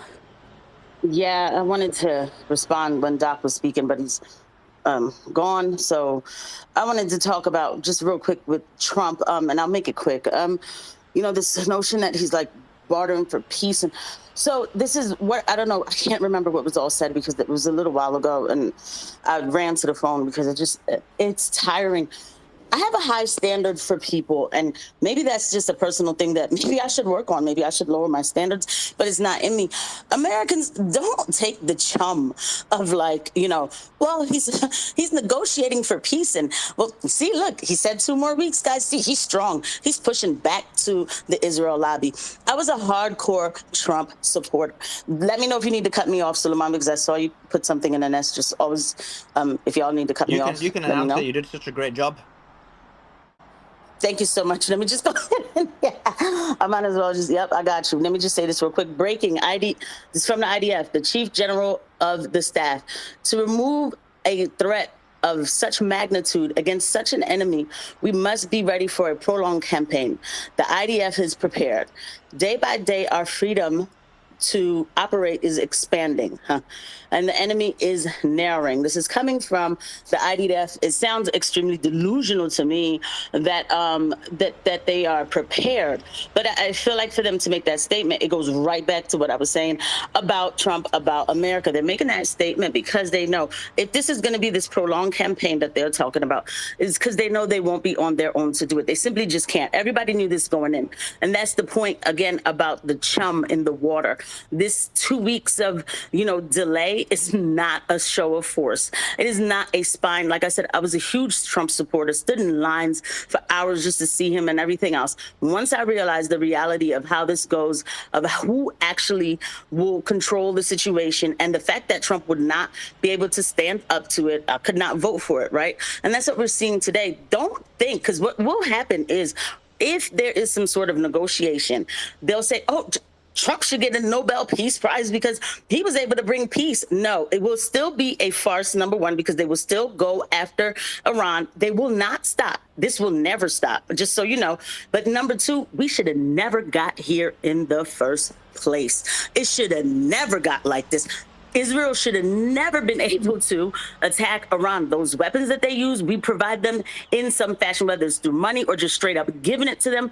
We are protecting them while they have gone as a rogue state and decided we're going to go attack Iran because we know America's going to have our back. This should have been handled last year or wherever. If this is a superpower country, that's how it should be handled. So Trump's little 2 weeks of, dancing and trying to figure out how he's really going to tell the American people that they're still going to be involved anyway, this is weak and pathetic to me. So that's my standards. Like, there's nothing that comes out of Trump's mouth that I'm going to say, oh, maybe I was wrong. I am not wrong. We should have this position right here is already dangerous to the American people.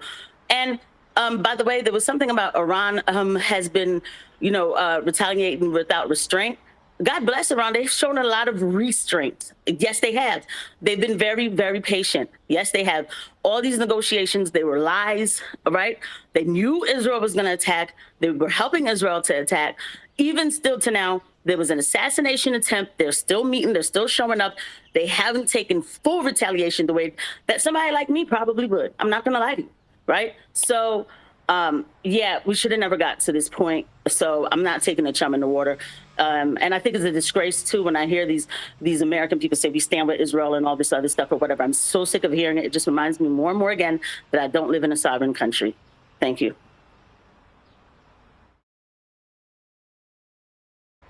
Back to you, Khaleesi.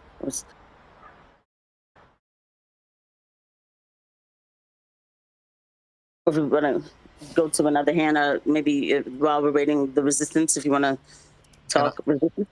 Casey, can I just add, I know everyone's talking about Iran, and that's Iran-Israel deal negotiation. I know, and we're spending a lot of time on whether Trump and USA are going to join in, and that's, of course, that's really, really important. I just want to give from a Palestinian sort of perspective what's happening on the ground. And I know I don't want to be pessimistic, but there's some positive and negative news. So the negative news is that the PA are still waiting for the April salaries that Israel should be paying from the taxes, where basically some of the revenues that was owed to the Palestinians, they they go directly to Israel, and Israel pays that to the PA, who distributes those that money to the people of the West Bank predominantly every month. Now, they systemically and historically have been withholding tax or delaying the salary payments every, maybe 4 or 5 times a year, and it's often delayed. But it's getting increasingly bad the last 6 months, where not only do they not pay the full 100% of the salaries owed for each salary, it was 90%. They Just paid some breaking last year. news, and then I'll give it right back to you. French representatives to the Security Council. This is the French representative. Iran's acquisition of nuclear weapon represents a grave violation of the Nuclear Proliferation Treaty. Iran has enriched uranium to a degree that cannot be justified for civilian purposes and exceeds what was agreed upon in the 2015 agreement. There is no military solution to the Iranian nuclear program. We call on Iran to take advantage of diplomatic solutions, opportunities as they are available. We are prepared with our European partners to launch diplomatic negotiations with Iran to reach an agreement that ensures it does not acquire nuclear weapons. That is, again, France-controlled Zionist media. Go ahead. Yeah. Go ahead. Continue your point. Yeah, and so basically, it's got to the point where the Palestinians are still waiting for the April salaries, never mind about the May salaries, and they're becoming increasingly sadistic. And actually, they're losing. The more that Iran attacks, the more sadistic they are in the West Bank as well as in Gaza. I mean, they're killing people just blatantly outright in Gaza the last 5-6 days. They're just unloading their anger onto the Palestinians. However, despite all this, the bad news that's happening in Palestine, a lot of they are losing control of the borders. Israel's losing control of the Jordanian border, and it's allowing more arms, more weaponry is being shipped through that border to support and supply increasingly increasing numbers of Palestinian resistance groups, and so the continual bombings and the continual strikes that Iran are doing are really distracting or weakening the Israeli army. That's why you're seeing more incursions into the West Bank especially in the last month, but especially in the last week, as these missiles are going in, because they're increasingly losing control, and they've had to redeploy troops from Gaza all the way to the Jordanian border because it's getting out of control. And that's meant that their defenses in Gaza are even worse than before. And so now you're seeing Hamas actually attacking, launching rockets from outside of Gaza, from northern Gaza, for the first time in a while. And you're getting a lot more. So, and also the Israelis are getting less and less air cover when they're being ambushed by by Hamas in Gaza and other sort of resistance factions in Gaza as well. So two things are happening, in the sense, two positive things are happening as a result of these strikes. Is Israel they're losing their eyesight, they're losing their control over the region. They're on top of that, you got the resupplying and the arming of Palestinian groups, resistance fighters in Gaza and in the West Bank. And even though despite they're lashing out, there's a systemic effort inside of the West Bank to really to form and foment more and more resistance groups. And the more sadistic they are, the more this is another point waiting to explode in the West Bank. And if you look at the purple pill, you'll see I put in messages of or posts of how many instances, or just a few instances, of how the Israeli government had been stealing Palestinian money for over systemically for the last few years, especially this year as well, and how Smotrich has been just using any excuse possible. Just some more breaking news. Putin said, quote, remember, they're all at the Security Council, so their statements are coming out thick and fast. I believe it's possible to find the solution to the conflict between Iran and Israel. We are not seeking to mediate between Iran and Israel, but we are proposing ideas to resolve the conflict. Also, we have a tweet in the nest which shows these the Israelis who was mocking Palestinians mocking them for the fact that they didn't have water or food, or their children were being killed, and now that they're crying. So you can see that video shows the karma or the levels of karma. Iran Foreign Minister spokesman Ismail Baghi visited people wounded by the Israeli attacks in Tehran as well. So that's the latest news. Go ahead, Resistance, finish your point. Yeah, and one final thing, Khaleesi, just to answer that question about the population. It's of Palestinians versus Israelis, or quote unquote Israelis. There's 7.5 million Palestinians, 3.5 million in the West Bank, about 2 million in Gaza, and 2 million in Israel itself, and then there's 7.5 million Israelis. It's always been an even split, roughly, over the last 20 years. There's also, like, I think 500,000 of Armenians, Thai workers, and also loosely ancestral Jews that they call, but they designate them as other because they're not really supportive of the regime there. So that's just to answer the population question. Resistance. I want to ask you about the West Bank and Gaza. Which one would you think is more? Because see, I've been thinking about this all morning. Like, they're so scared that they see the writing on the wall. A reverse Nakba could happen. I mean, like, there was a Nakba, but now they're losing control of the border. Like you said, they're losing control of the border.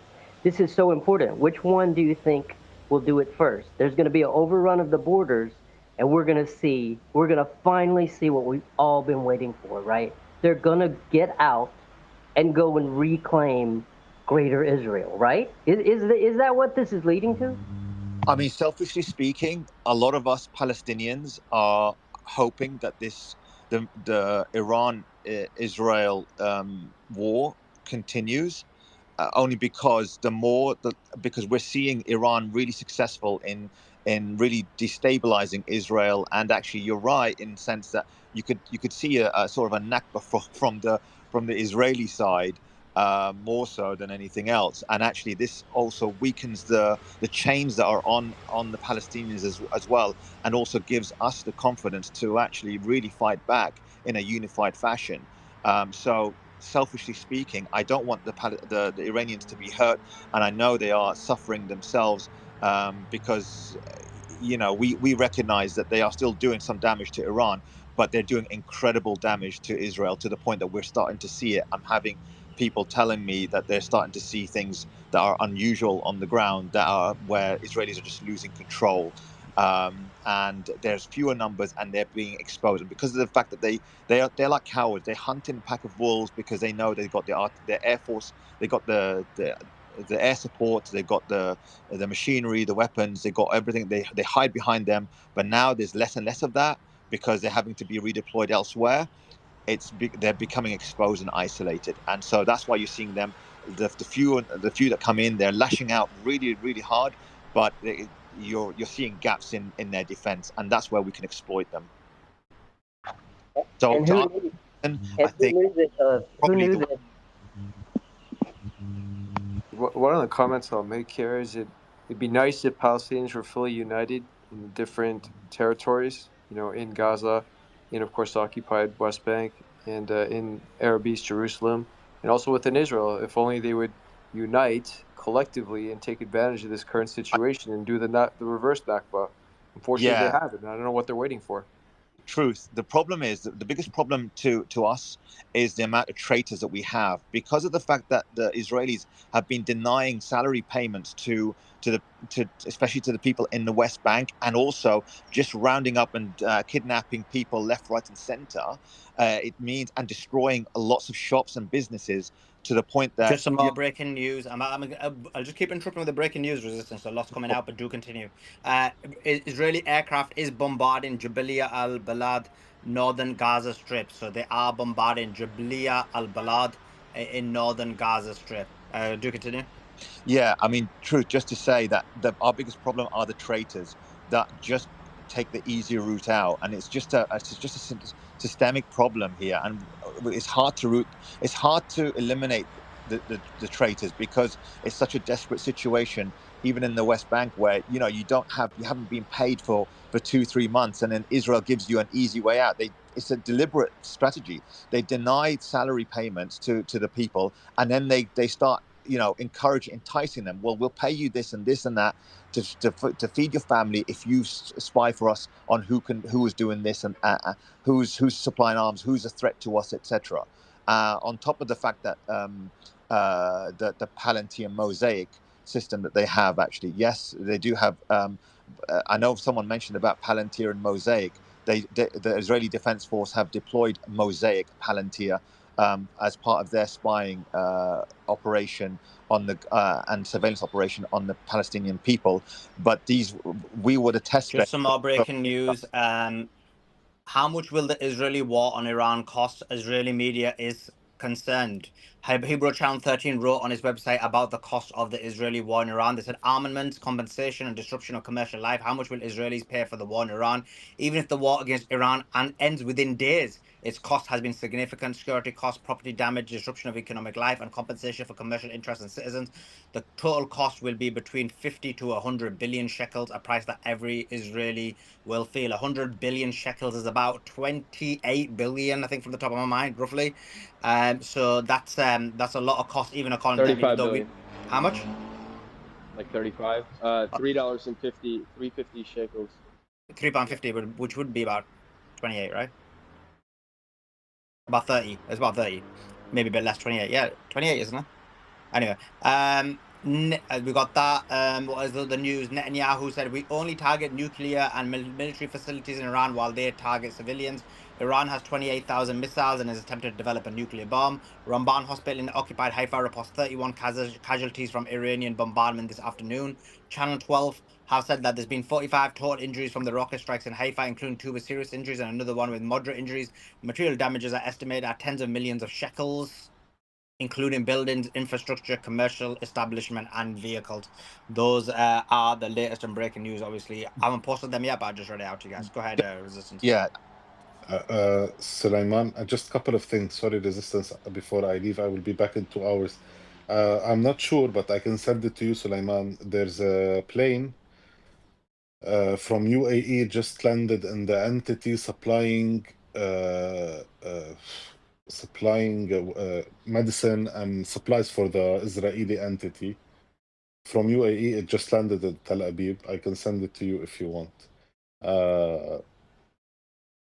Yeah, sure. Send it to me. I'll verify it. Yeah. Also, just regarding this conflict, actually, between Iran, the war, the destruction of the Israeli home. Balazs Smotrich has authorized. It's not a few hundred shekel. It's actually up to $2,500 worth of compensation that maximum can be applied per affected citizen. So that is how much for any damage to their homes. So whatever it is, the maximum they can claim is $2,500. So that's good news, because you know how these Israelis are when it comes to the government. That is how much they emphasize the value of money and property over their people. So it's good for us because it'll cause a Netanyahu tweet in the nest. Netanyahu said Iran has 28,000 missiles and is attempting to develop a nuclear bomb. That tweet is in the nest. Guard Resistance. Yeah. On top of that, actually, I've heard I've been embedded in some of these Iranian sort of Telegram groups, and some of them I trusted because they've been telling me exactly what we've been seeing. They warned us. They told me that Iran will be no joke when it comes to our missiles, and true to form, exactly what they said is correct. And actually, they told me that Iran has 6,000 missile launchers, not 350 missile launchers. 6,000.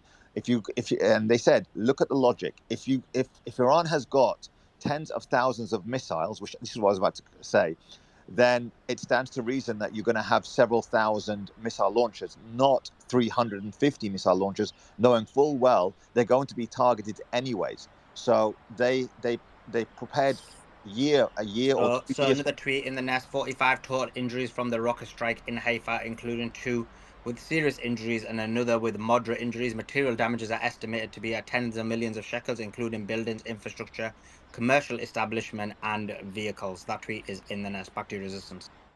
Yeah. And one of the things I put, it's my final point, I put in the pill, the one of the Chinese Communist Party, he said that if United States and other Western countries join Israel rather, to attack Iran, then it stands to reason that it's logical that other big nations will join Iran to defend them, and so to join the Iran side. And I've just posted it. And actually, we've seen two 855 and 815 defense Chinese warships in the Persian Gulf. We've got pictures of them. It's been confirmed by multiple sources. So I don't know what's going on. I mean, the U.S. Nimitz is coming. It's scheduled to arrive on the weekend, they said. I've just heard that. So are they there to witness a false flag and be there to see, or are they going to partake in something? Who knows? Why would they be there in the conflict zone? But anyway, that's my point. Sulaiman, can I say something before I go, please? Yeah, go for it. Okay, what I was saying is this, right? The new generation of Americans that are growing these days, surely they will change America for good. And if Donald Trump stays out of this war with Iran, definitely America will change. And it is happening. Americans are waking up. They are seeing it for good. And I hope it works.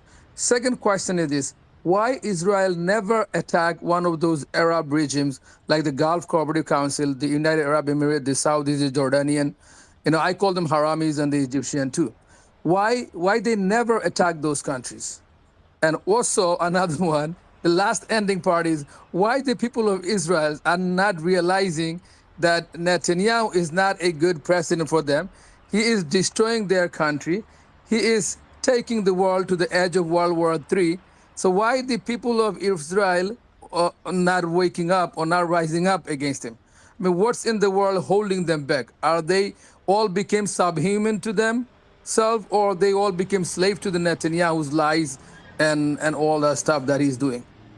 Can anybody answer this, please? Why? Too important. Why Israel never attacked those Harami Gulf countries like United Arab Emirates, the Qataris, the Jordanian, the Saudis? And the second, why Israelis are not rising up against the killer, genocider Netanyahu? That's my second question is this. And one suggestion lastly, if Iran comes out victorious, they should demand a free Palestine. And this is the golden opportunity for Iran to become the regional power, a faithful state, if they really demand for the Palestine to be free in their last cause. And they should always hold on to their nuclear right. They should never forget that. Can anybody answer those questions, please?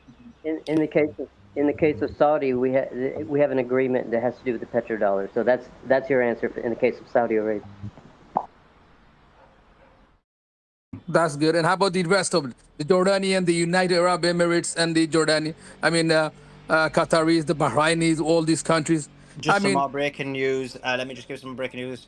1 second. Here we go. Oh, it hasn't. Where is it going? 1 second. Give me 2 secs, sorry. Okay, here it is. Israeli Foreign Minister Gideon Saar statement. He said, "We have delayed that. If we had delayed the attack on Iran, it would have obtained nuclear weapons, and we will not stop until we achieve our objectives. The price we are paying now is less than waiting for Iran to obtain nuclear weapons. Overthrowing the regime in Iran is not our goal, but our objectives may change. The Israeli people support the government's decision to eliminate the Iranian threat. The Iranians do not negotiate in good faith, and we gave a chance to diplomatic talks led by the United States of America." Obviously, all of that is just full of lies and propaganda, because we know in reality it's been America and the Israelis who haven't maintained the agreements. We also have another tweet in the nest, which is again that same chick who was insulting and taking the mick out of Palestinians crying away. We also have another tweet, which is the French statement. I read it out earlier. Let me do it again, because now you can see the visual of it in terms of the tweet. Give me 2 seconds. Just getting that up for you guys. French representatives to the Security Council. Iran's acquisition of nuclear weapons represents a great violation of the Nuclear Non-Proliferation Treaty. Iran has enriched uranium to a degree that cannot be justified for a civilian purpose and exceeds what was agreed upon in the 2015 agreement. There is no military solution to Iran's nuclear program. We call on Iran to take advantage of diplomatic solutions, opportunities as long as they are available. We are prepared with our European partners to launch diplomatic negotiations with Iran to reach an agreement that ensures it does not acquire nuclear weapons. Is there any other news? Here we go. Yeah, there is. 8 of the 12 US supersonic F-22 Raptor stealth fighters have been deployed to the Middle East. And Hebrew newspaper The Globe says Hamas has not been defeated yet and still remains capable of posing a threat. Hamas has demonstrated the ability for reconstruction and rapid recovery. Let me post that and then I'll read the rest of it. But go ahead, jump in, whoever's speaking. Is it okay if I just kind of hit on I don't know who was speaking. I think it might have been Resistance, that he was saying something about why are the Israelis not seeing this? Actually, they are. And I'm hearing this firsthand. Excuse me. And that's why you're seeing what's coming out from these representatives, these Israeli Knesset members, is that the people are actually getting very, very upset, and they're saying, "Why did we do this? We clearly weren't prepared." They are obviously, you can't keep the damage away from them because they're seeing it. They're living it daily, right? So they're getting very upset, and that's why you're seeing these statements come out. Oh, thank you. Then I guess people are really waking up now in Israel that Netanyahu is the real killer of this, the state of Israel. Is just a tweet not in the people of Iran or any other country. Just a tweet in the nest. Sorry, 8 of 12 U.S. supersonic F-22 Raptor stealth fighters have been deployed to the Middle East. Sorry, back to you, where we was discussing. Yeah, I just wanted to say, don't misconstrue my words. Israelis are still genocidal maniacs. Okay, the majority of them still want to wage war on the Palestinians. Please don't change that. They're just now suffering. They're just now feeling the cause or the effect of their causes and what they've been promoting for 21 months against the Palestinians. They still want war with Gaza. They still want Gazans dead. Okay, they still have their supremacy, but they're now feeling it. But you know what? The Arab people are also complicit to this crime because they are not rising up. They are not rising up against their government, and this is why Israel has a free hand to go do whatever they want. Because Israel, I mean, not Israel, I'm the Arab. They've been backstabbing each other for 100 years. They never can be trusted. I believe me. I don't trust Arabs. I'm a Muslim, but I do not trust Arab at all. I trust Iranian Shia than trusting a Sunni. Because they look how much division they got in the Arab world, all because of the Sunni. I mean, it's not it's not just the Arab nations though. Like no nation has really stood up, even if it's from the Southeast Asian nations or anybody else. Like we hope that they will, but nobody has at the moment. So I agree in terms of the Arabs. No, but look, the Southeast Asian, they're pretty far away from the region, right? But who is responsible first to rise up, to side up with the Palestinian resistance of the Palestinian people? The neighborhood, right? None of the neighbors are doing it.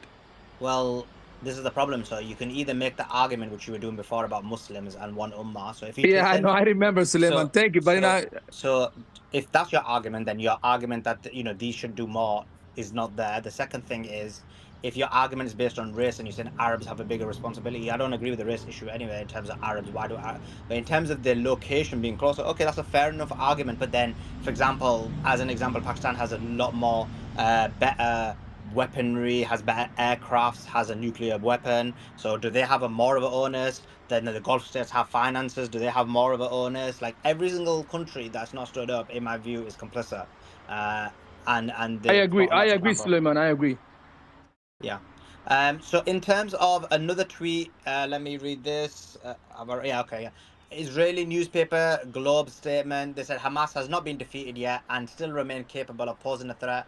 Hamas has demonstrated the ability for reconstruction and rapid recovery. Israeli security forces officials estimate about 2 months ago that approximately 75% of tunnels remain intact or repairable. Through ammunition factories through the strip, recycling Israeli and abandoned explosive and dispersing small explosive devices in buildings and along the occupation army advance routes, Hamas has transitioned from a conventional warfare to attrition warfare, making it difficult for Israel to achieve decisive victory. So this is a point that Israelis, even the Israelis, are losing confidence about what's happening in a significant manner. Guys, if you're requesting and you're in the region, do send me a message and I'll bring you right up, because look, there's hundreds upon hundreds of people requesting, so I just would randomly bring people up if they're following me. So if you are in the region, drop us a message and I am checking out. I will bring you back up, bring you up immediately to give us a kind of sentiment or understanding of what's happening exactly on the ground. Appreciate that. Sully, I'll drop down and let others speak. It's all right. Thank you. Cool. Thank you. Yeah, no worries. Let's go to Lando. Lando, jump in. Hi, Sully. So just wanted to take a different perspective on this, bird's eye view, especially with the BRICS summit coming up in like 2 weeks or so, and how Iran is actually the headquarters of the Asian Monetary Union, which they were planning to use as the basis for like some pan BRICS like financial setup. Like they announced it, I think last year, and I put an article in the Purple Pill. But like if you wanna like really like break BRICS apart, I mean like because the priority is like setting up this new financial architecture, and the core of it was the Asian Monetary Union, which is I think maybe a 50-year-old plus old organization. It's headquartered in Tehran. It's a pan-national organization, and Iran was like, let's use this, and they kind of everyone in the BRICS kind of agreed, because there's a lot of countries already that are not even BRICS that are part of this union, and so with this war, with the BRICS summit coming up, I think they really are and trying to like create a lot of problems for BRICS. I know it's like they're using the nuclear card, but they've been using that for like 30 years. But why did they choose now to actually pull the trigger? I mean, it feels like everything is just knocking on. Like you had Trump and his tariffs try to create some new system that failed. Then you have the terror attack on with India, Pakistan, and then India launching a unprovoked attack on Pakistan sovereignty, and then like Pakistan beating that down, and then this right after, all within like such a close space of this biggest summit that they're having in like 2 weeks in Brazil. So I think, and I think maybe that's Trump is saying 2 weeks. Why is he saying 2 weeks? Because the BRICS conference is Some in more 2 weeks. breaking news, Lando, and I'll give it right back to you. I'll give you the mic right back to finish your point, because I know you haven't finished it. Israel is committing war crimes, says Iran. This tweets in the nest. Foreign Minister Abbas Araghchi at the UN Human Rights Council session in Geneva said, quote, attacks on nuclear facilities are grave war crimes. Any justification for this unjust and criminal war is tantamount to complicity. This is by a statement by Abbas Araghchi, the foreign minister of Iran, speaking at the UN Human Rights Council in Geneva. Back to you, Lando. Yeah, so it's very odd that all these weird things that are trying to overturn the playing field, the chessboard, is happening so close to this supposed like major important conference, right? Like you have Trump doing his tariffs thing, reorganizing the world. Like everyone kind of forgot about that. Shouldn't everyone be having deals by now? Like it's almost the end of June. It's almost the 90 days is up. And then you have like this weird thing that happened with India, Pakistan, India attacking Pakistan, India getting smacked down, and India like kind of upset about that. But it was weird. We were having spaces. I think you were saying also, Suleiman, like it's weird. Like the timing is off. Nothing makes sense about that. And now this. And now Trump is saying he's giving 2 weeks. Why 2 weeks? What's happening in 2 weeks? Isn't there some big conference that's happening in 2 weeks where all the like the global South, the BRICS is gonna like make some major decisions? Who would want to ruin that like conference and ruin that like with a major attack in 2 weeks? Trump is saying all the actions we have to always keep in mind, just like with Israel, just like with Ukraine. Ukraine is a proxy of the U.S. It does America's bidding. America supports it 100%. Israel does America's bidding. America supports it 100%. And they so that's my first point. Second point is just the hypocrisy of the nuclear thing. When Ukraine was attacking the nuclear plant in Zaporozhye, so many times Grossi went there. Russia left all the impact, showed all the signs that look, it's all coming from one direction. Grossi there with his eyes, he doesn't see nothing, he's blind. Suddenly, Iran is like a hawk, sees everything. Something is up, and both Ukraine and Israel are proxies of the U.S. U.S. supports them 100%. U.S. is trying to overthrow the chessboard. They need to stop multipolar. They need to stop BRICS at all costs. And it's just weird that Trump is like 2 weeks from now he's going to attack, and what happens in 2 weeks is a major BRICS conference. So that's my point. Thank you. Sorry, Suleiman, can I say one important news I see in many posts from the Israeli, one of them from N12 news channel, and I see in a different posted. Is it Cabinet Security Fox? I don't know is the source of the news. The defense establishment demand American approval for the operation in Iran. Netanyahu respond that we are not vassal state. According to him, Netanyahu did not receive approval from them. He only informed them. I put this post in the comment. Can Sorry, you I'm scan so it? sorry, love. Breaking news: Israel's now launching strikes on southern Lebanon. Boo. Let me just okay, 1 second. Give me 2 secs.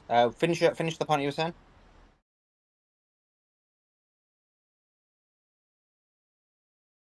Okay, let me read this out. Let me read this. Let me read. 1 second, bro.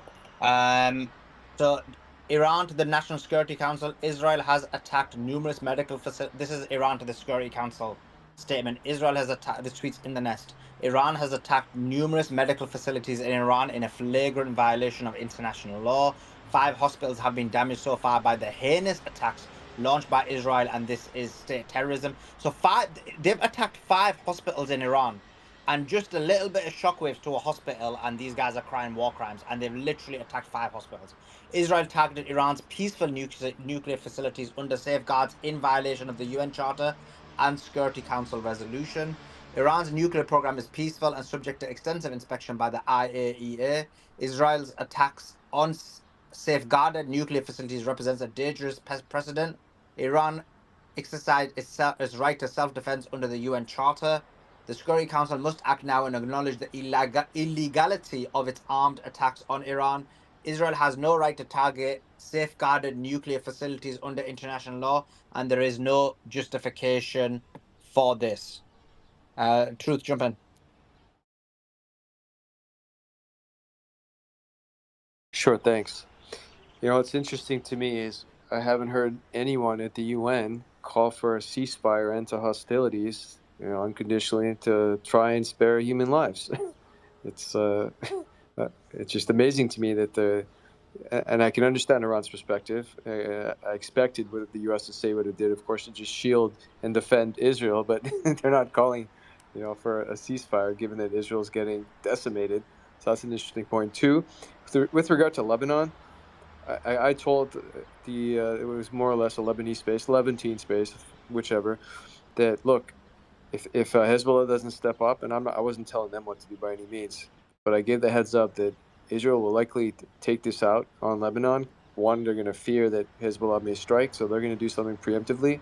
So either Hezbollah steps up now, or they may face the consequences later, and that's in addition to the 3,000 plus ceasefire breaches that Israel has committed in the last several months since they signed it, because it was never a real ceasefire anyway. And of course, Israel is expected to breach it, but now, you know, they may launch a full-scale attack, possibly even some kind of small-scale invasion to catch them off guard, because that's how they like to attack, with the blitzkrieg.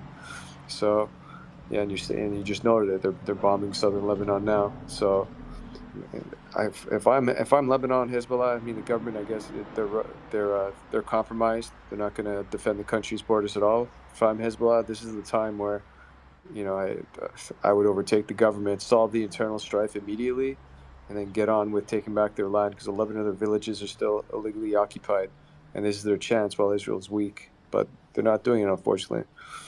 I'm curious to see what happens with that foreign minister meeting, Iran's foreign minister meeting with the Troika. I doubt anything constructive comes out of it, but just for the audience, if anyone's new here, they also attempted an assassination on Iran's foreign minister, Dr. Arakchi, in Geneva, Switzerland, which is supposed to be a neutral country, safe for foreign ministers, one would think. Apparently not. Israel and Mossad can try to strike or strike anywhere around.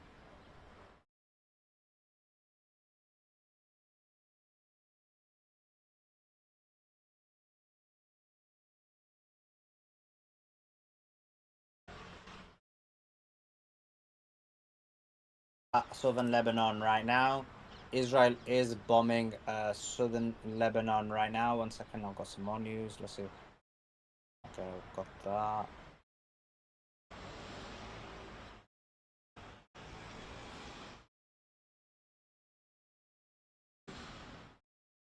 Israel sees no instability in Iran's regime's control. So yeah, they're trying to say that basically they were trying to create a revolution, a color revolution, and it's not working. The Iranian people are united behind the current leadership of Iran. So that's interesting. Orlando, go ahead, jump in.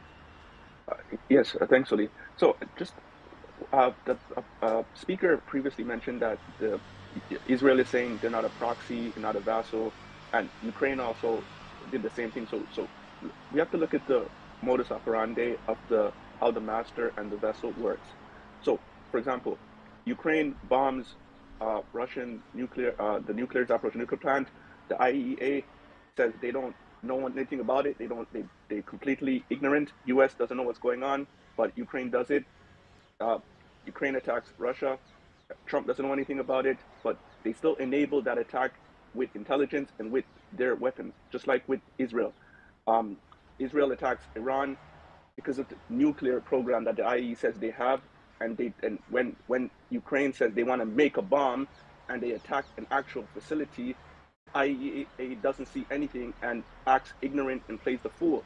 And Grossi plays the fool. He goes to Ukraine, he plays a fool.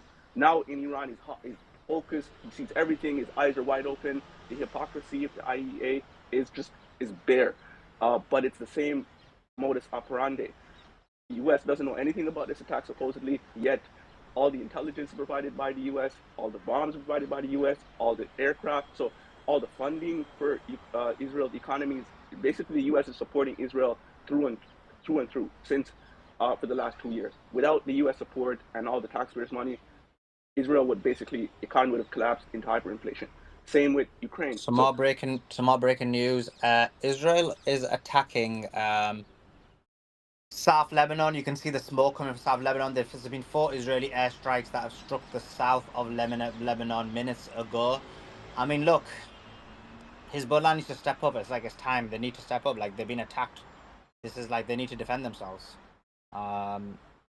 This is the opportune time. There's Iran's hitting them. If Hezbollah hits them, Hamas now are starting to accelerate. I'm hearing reports as per what Resistance said that Hamas are now taking the fight to them significantly because of the numbers that have been diminished in Gaza. This is the time you got to create a coalition and actually have a full-on coalition of the axes taking them out. You can't do this one, or like at the moment it's been like Hamas fights them, then Hezbollah fights them, and then Houthis fight them. I know Houthis be fighting throughout, and then Iran fights them, and there's never this overlap or overlap of fighting. So they need to go all in my view. But go ahead, finish your point, bro. Yeah, so just the dichotomy of how the vassal and the master, U.S. is enabling everything, not just the military, not just intelligence, but with the economy. Like Eilat port is shut down, Haifa's not getting anything. The Houthis have completely like blocked the Red Sea. So how is Israel's economy functioning? A lot of all these appropriations. Every time there's an appropriation, Israel's getting 20 billion, 30 billion, 10 billion here. It's always Ukraine and Israel. No other country is getting aid now. Remember when they cut off aid fully? It was only Israel and Ukraine. So, and these are the two vassals fighting the two core members of the BRICS, Russia and Iran. And with China, we all know that's the trade war because they can't fight China directly. We But also got some more reports. Sorry, there's so much news coming out. It's actually flipping hard to keep up. Thousands have gathered in Yemen to denounce the Israeli aggression on Gaza and Iran, affirming their solidarity with Palestine. So that is happening right now. Thousands of Yemenis out in numbers to denounce the Israeli aggressions on Gaza and Iran. Go ahead, bro. Jump in. Yeah. So let me just finish it up and close it up. So it's like this all started with this Grossi figure, which is like a puppet. Everyone knows that. But look at the dichotomy. Ukraine is a puppet of the U.S. and a proxy, and it's fighting Russia, and it was attacking a nuclear power plant. IAEA says we don't see anything. They still have not blamed Ukraine for that attack. Yet Iran, which doesn't have nukes, doesn't do anything. Israel is attacking Iran's nuclear, and they're also not saying anything about Israel. So the IAEA is being a puppet, and it's just facilitating the U.S.'s wish.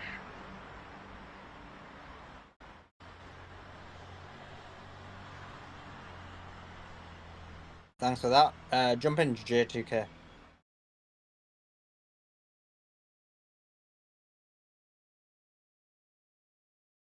Yo, Jay, you there, bro? Yeah, I'm here. Sorry about that. So what we're witnessing right now is kind of like a pivotal moment in our world. We know that the problem really isn't much the Israeli citizens, it's more the government. But unfortunately, for example, here in the US, if you talk about that, they conflate that with you're talking about Israel and all the Jews, and then they use anti-Semitic to kind of silence you. Which is odd because the Republicans, which I am, they were constantly saying like, oh, we free speech, woke shit, well, that. And then when somebody criticizes Israel, automatically censorship is fine.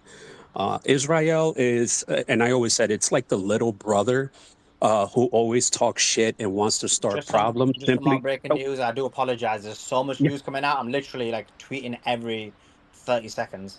What is it again? Here you go. Breaking. Iran is united behind the supreme leader. The Israeli officials say, quote, the Iranian regime shows no sign of losing control. In fact, it seems to be strengthening its grip. This is according to Israel Times and the Jerusalem Post. So the world, Iran is completely united behind the Ayatollah, is completely united behind the supreme leader. They attempted a color revolution or dissent. They've been pulling out the king who can't open a bottle on his own. But that's not worked. People are still not supporting. People are still supporting the Ayatollah. So that is happening right now. That tweet is in the nest. Back to you. I forgot who was speaking. But oh yeah, Jay. Go ahead, Jay. Yeah, thank you. So they're like the little brother who talks shit and always wants to start problems simply because they got big brother, which is us, backing them. But the thing is, when you have allies, an ally is kind of like a mutual friendship, right? I got your back, I scratch your back, you scratch mine. We scratch their back constantly, and I can't really think of the time when they actually scratched us. How was that beneficial when it's created problems for us? We know that part of the reason why Israel was created and the UN allowed it is because it was a strategic moment, right? You have Israel, which is pro-democracy or whatever, and surrounded by a place that's a theocracy. However, we've seen that they're starting problems. Look, Iran attacked them, and then they're attacking South Lebanon. How does that even make sense? And then when you look at Gaza, I understand, October 7th was absolutely abhorrent and everything, but does that give you a right to bomb hospitals, bomb cities, and kill kids, and then say, oh, we try to get the Hamas and they're hiding behind them? If the U.S. dropped a bomb at a hospital in another area, that everybody involved in that would be court-martialed? So if we have a different standard here, why are we not applying it to them? You cannot attack hospitals with innocent kids and then say, oh, we were trying to get this guy, so you killed 300 people to get one? It's absolutely acceptable. And that's why I said it's a very pivotal moment. And, I feel sorry, for the Israeli citizens who didn't want this to happen. But unfortunately, Netanyahu and even his opposition are behind him. They want this, and they want to bring us into a war, knowing that Trump promised us, oh, no new wars, no new wars. I get it. He killed Soleimani. That really wasn't Just a some more war breaking. act. Just some Yeah. more breaking news, and I'll give it straight back to you. But I keep interrupting with the breaking news. Sorry about that, Jay. But there's just so much coming out. It's unbelievable. No, you're fine. You're fine. Iran to the Security Council. Without the support of some Western countries, particularly the United States, Israel would not have been able to commit this aggression and escape punishment. Let's see. Didi, have you got something important and news? No, I wanted to counter that claim. Go ahead, Sven. Yeah, I All right. need to Okay. counter Yeah. his bullshit as well. Yeah. Go ahead, Jay. Finish your point, and then we'll go to Didi and troops to counter you. Go ahead. Oh yeah, I will wrap it up. Sorry guys, but I'd have no problems with Israelis, but their government has placed us in situations that we have no business doing. The U.S. has not won a war in nearly 100 years. Why are we trying to get in war with all these countries when we couldn't even beat half an area of Vietnam? We couldn't even beat the North Koreans. This is a problem. And so, we have to take a strategic approach and realize we got to talk to Netanyahu, because why is he attacking when we're in the middle of negotiations? I'm sorry to say, excuse my profanity, but that's fucked up. And now we're basically mixed up in a situation that we shouldn't even be in. That's where I go. If you're against the Ukrainian war, then you should be against this. You should be against U.S. intervention in anywhere, in any situation, unless we are attacked, or we are in trouble. So that's all I got to say for now. Yeah, I need to counter that a little bit, and I'm going to give it right to you, Truth, because I know you do too, and I really can't talk too long. But what I want to say is, what was exactly important about October 7th? Because I still haven't been able to see a third-party report. There has been zero third-party reports. So what exactly was important? Because at the end of the day, if Israelis have the right to defend themselves by, attacking Iran completely unprovoked, how exactly do Palestinians not? Because September 23rd, September 24th, September 25th, Palestine, West Bank and Gaza were both struck. Okay, so I need you to understand that what was absorbed. Like, I need to really get broken down for me what was abhorrent, because Palestinians have a right on themselves too, and this is 77 years of occupation, oppression, apartheid. Any other country would have absolutely risen up. Any other country would have risen up. So I'm really confused as to why, when a Palestinian does it, it's all of a sudden a terrorist act. It's all of a sudden, they unprovoked. But when Israel does it, the world gives it a pass.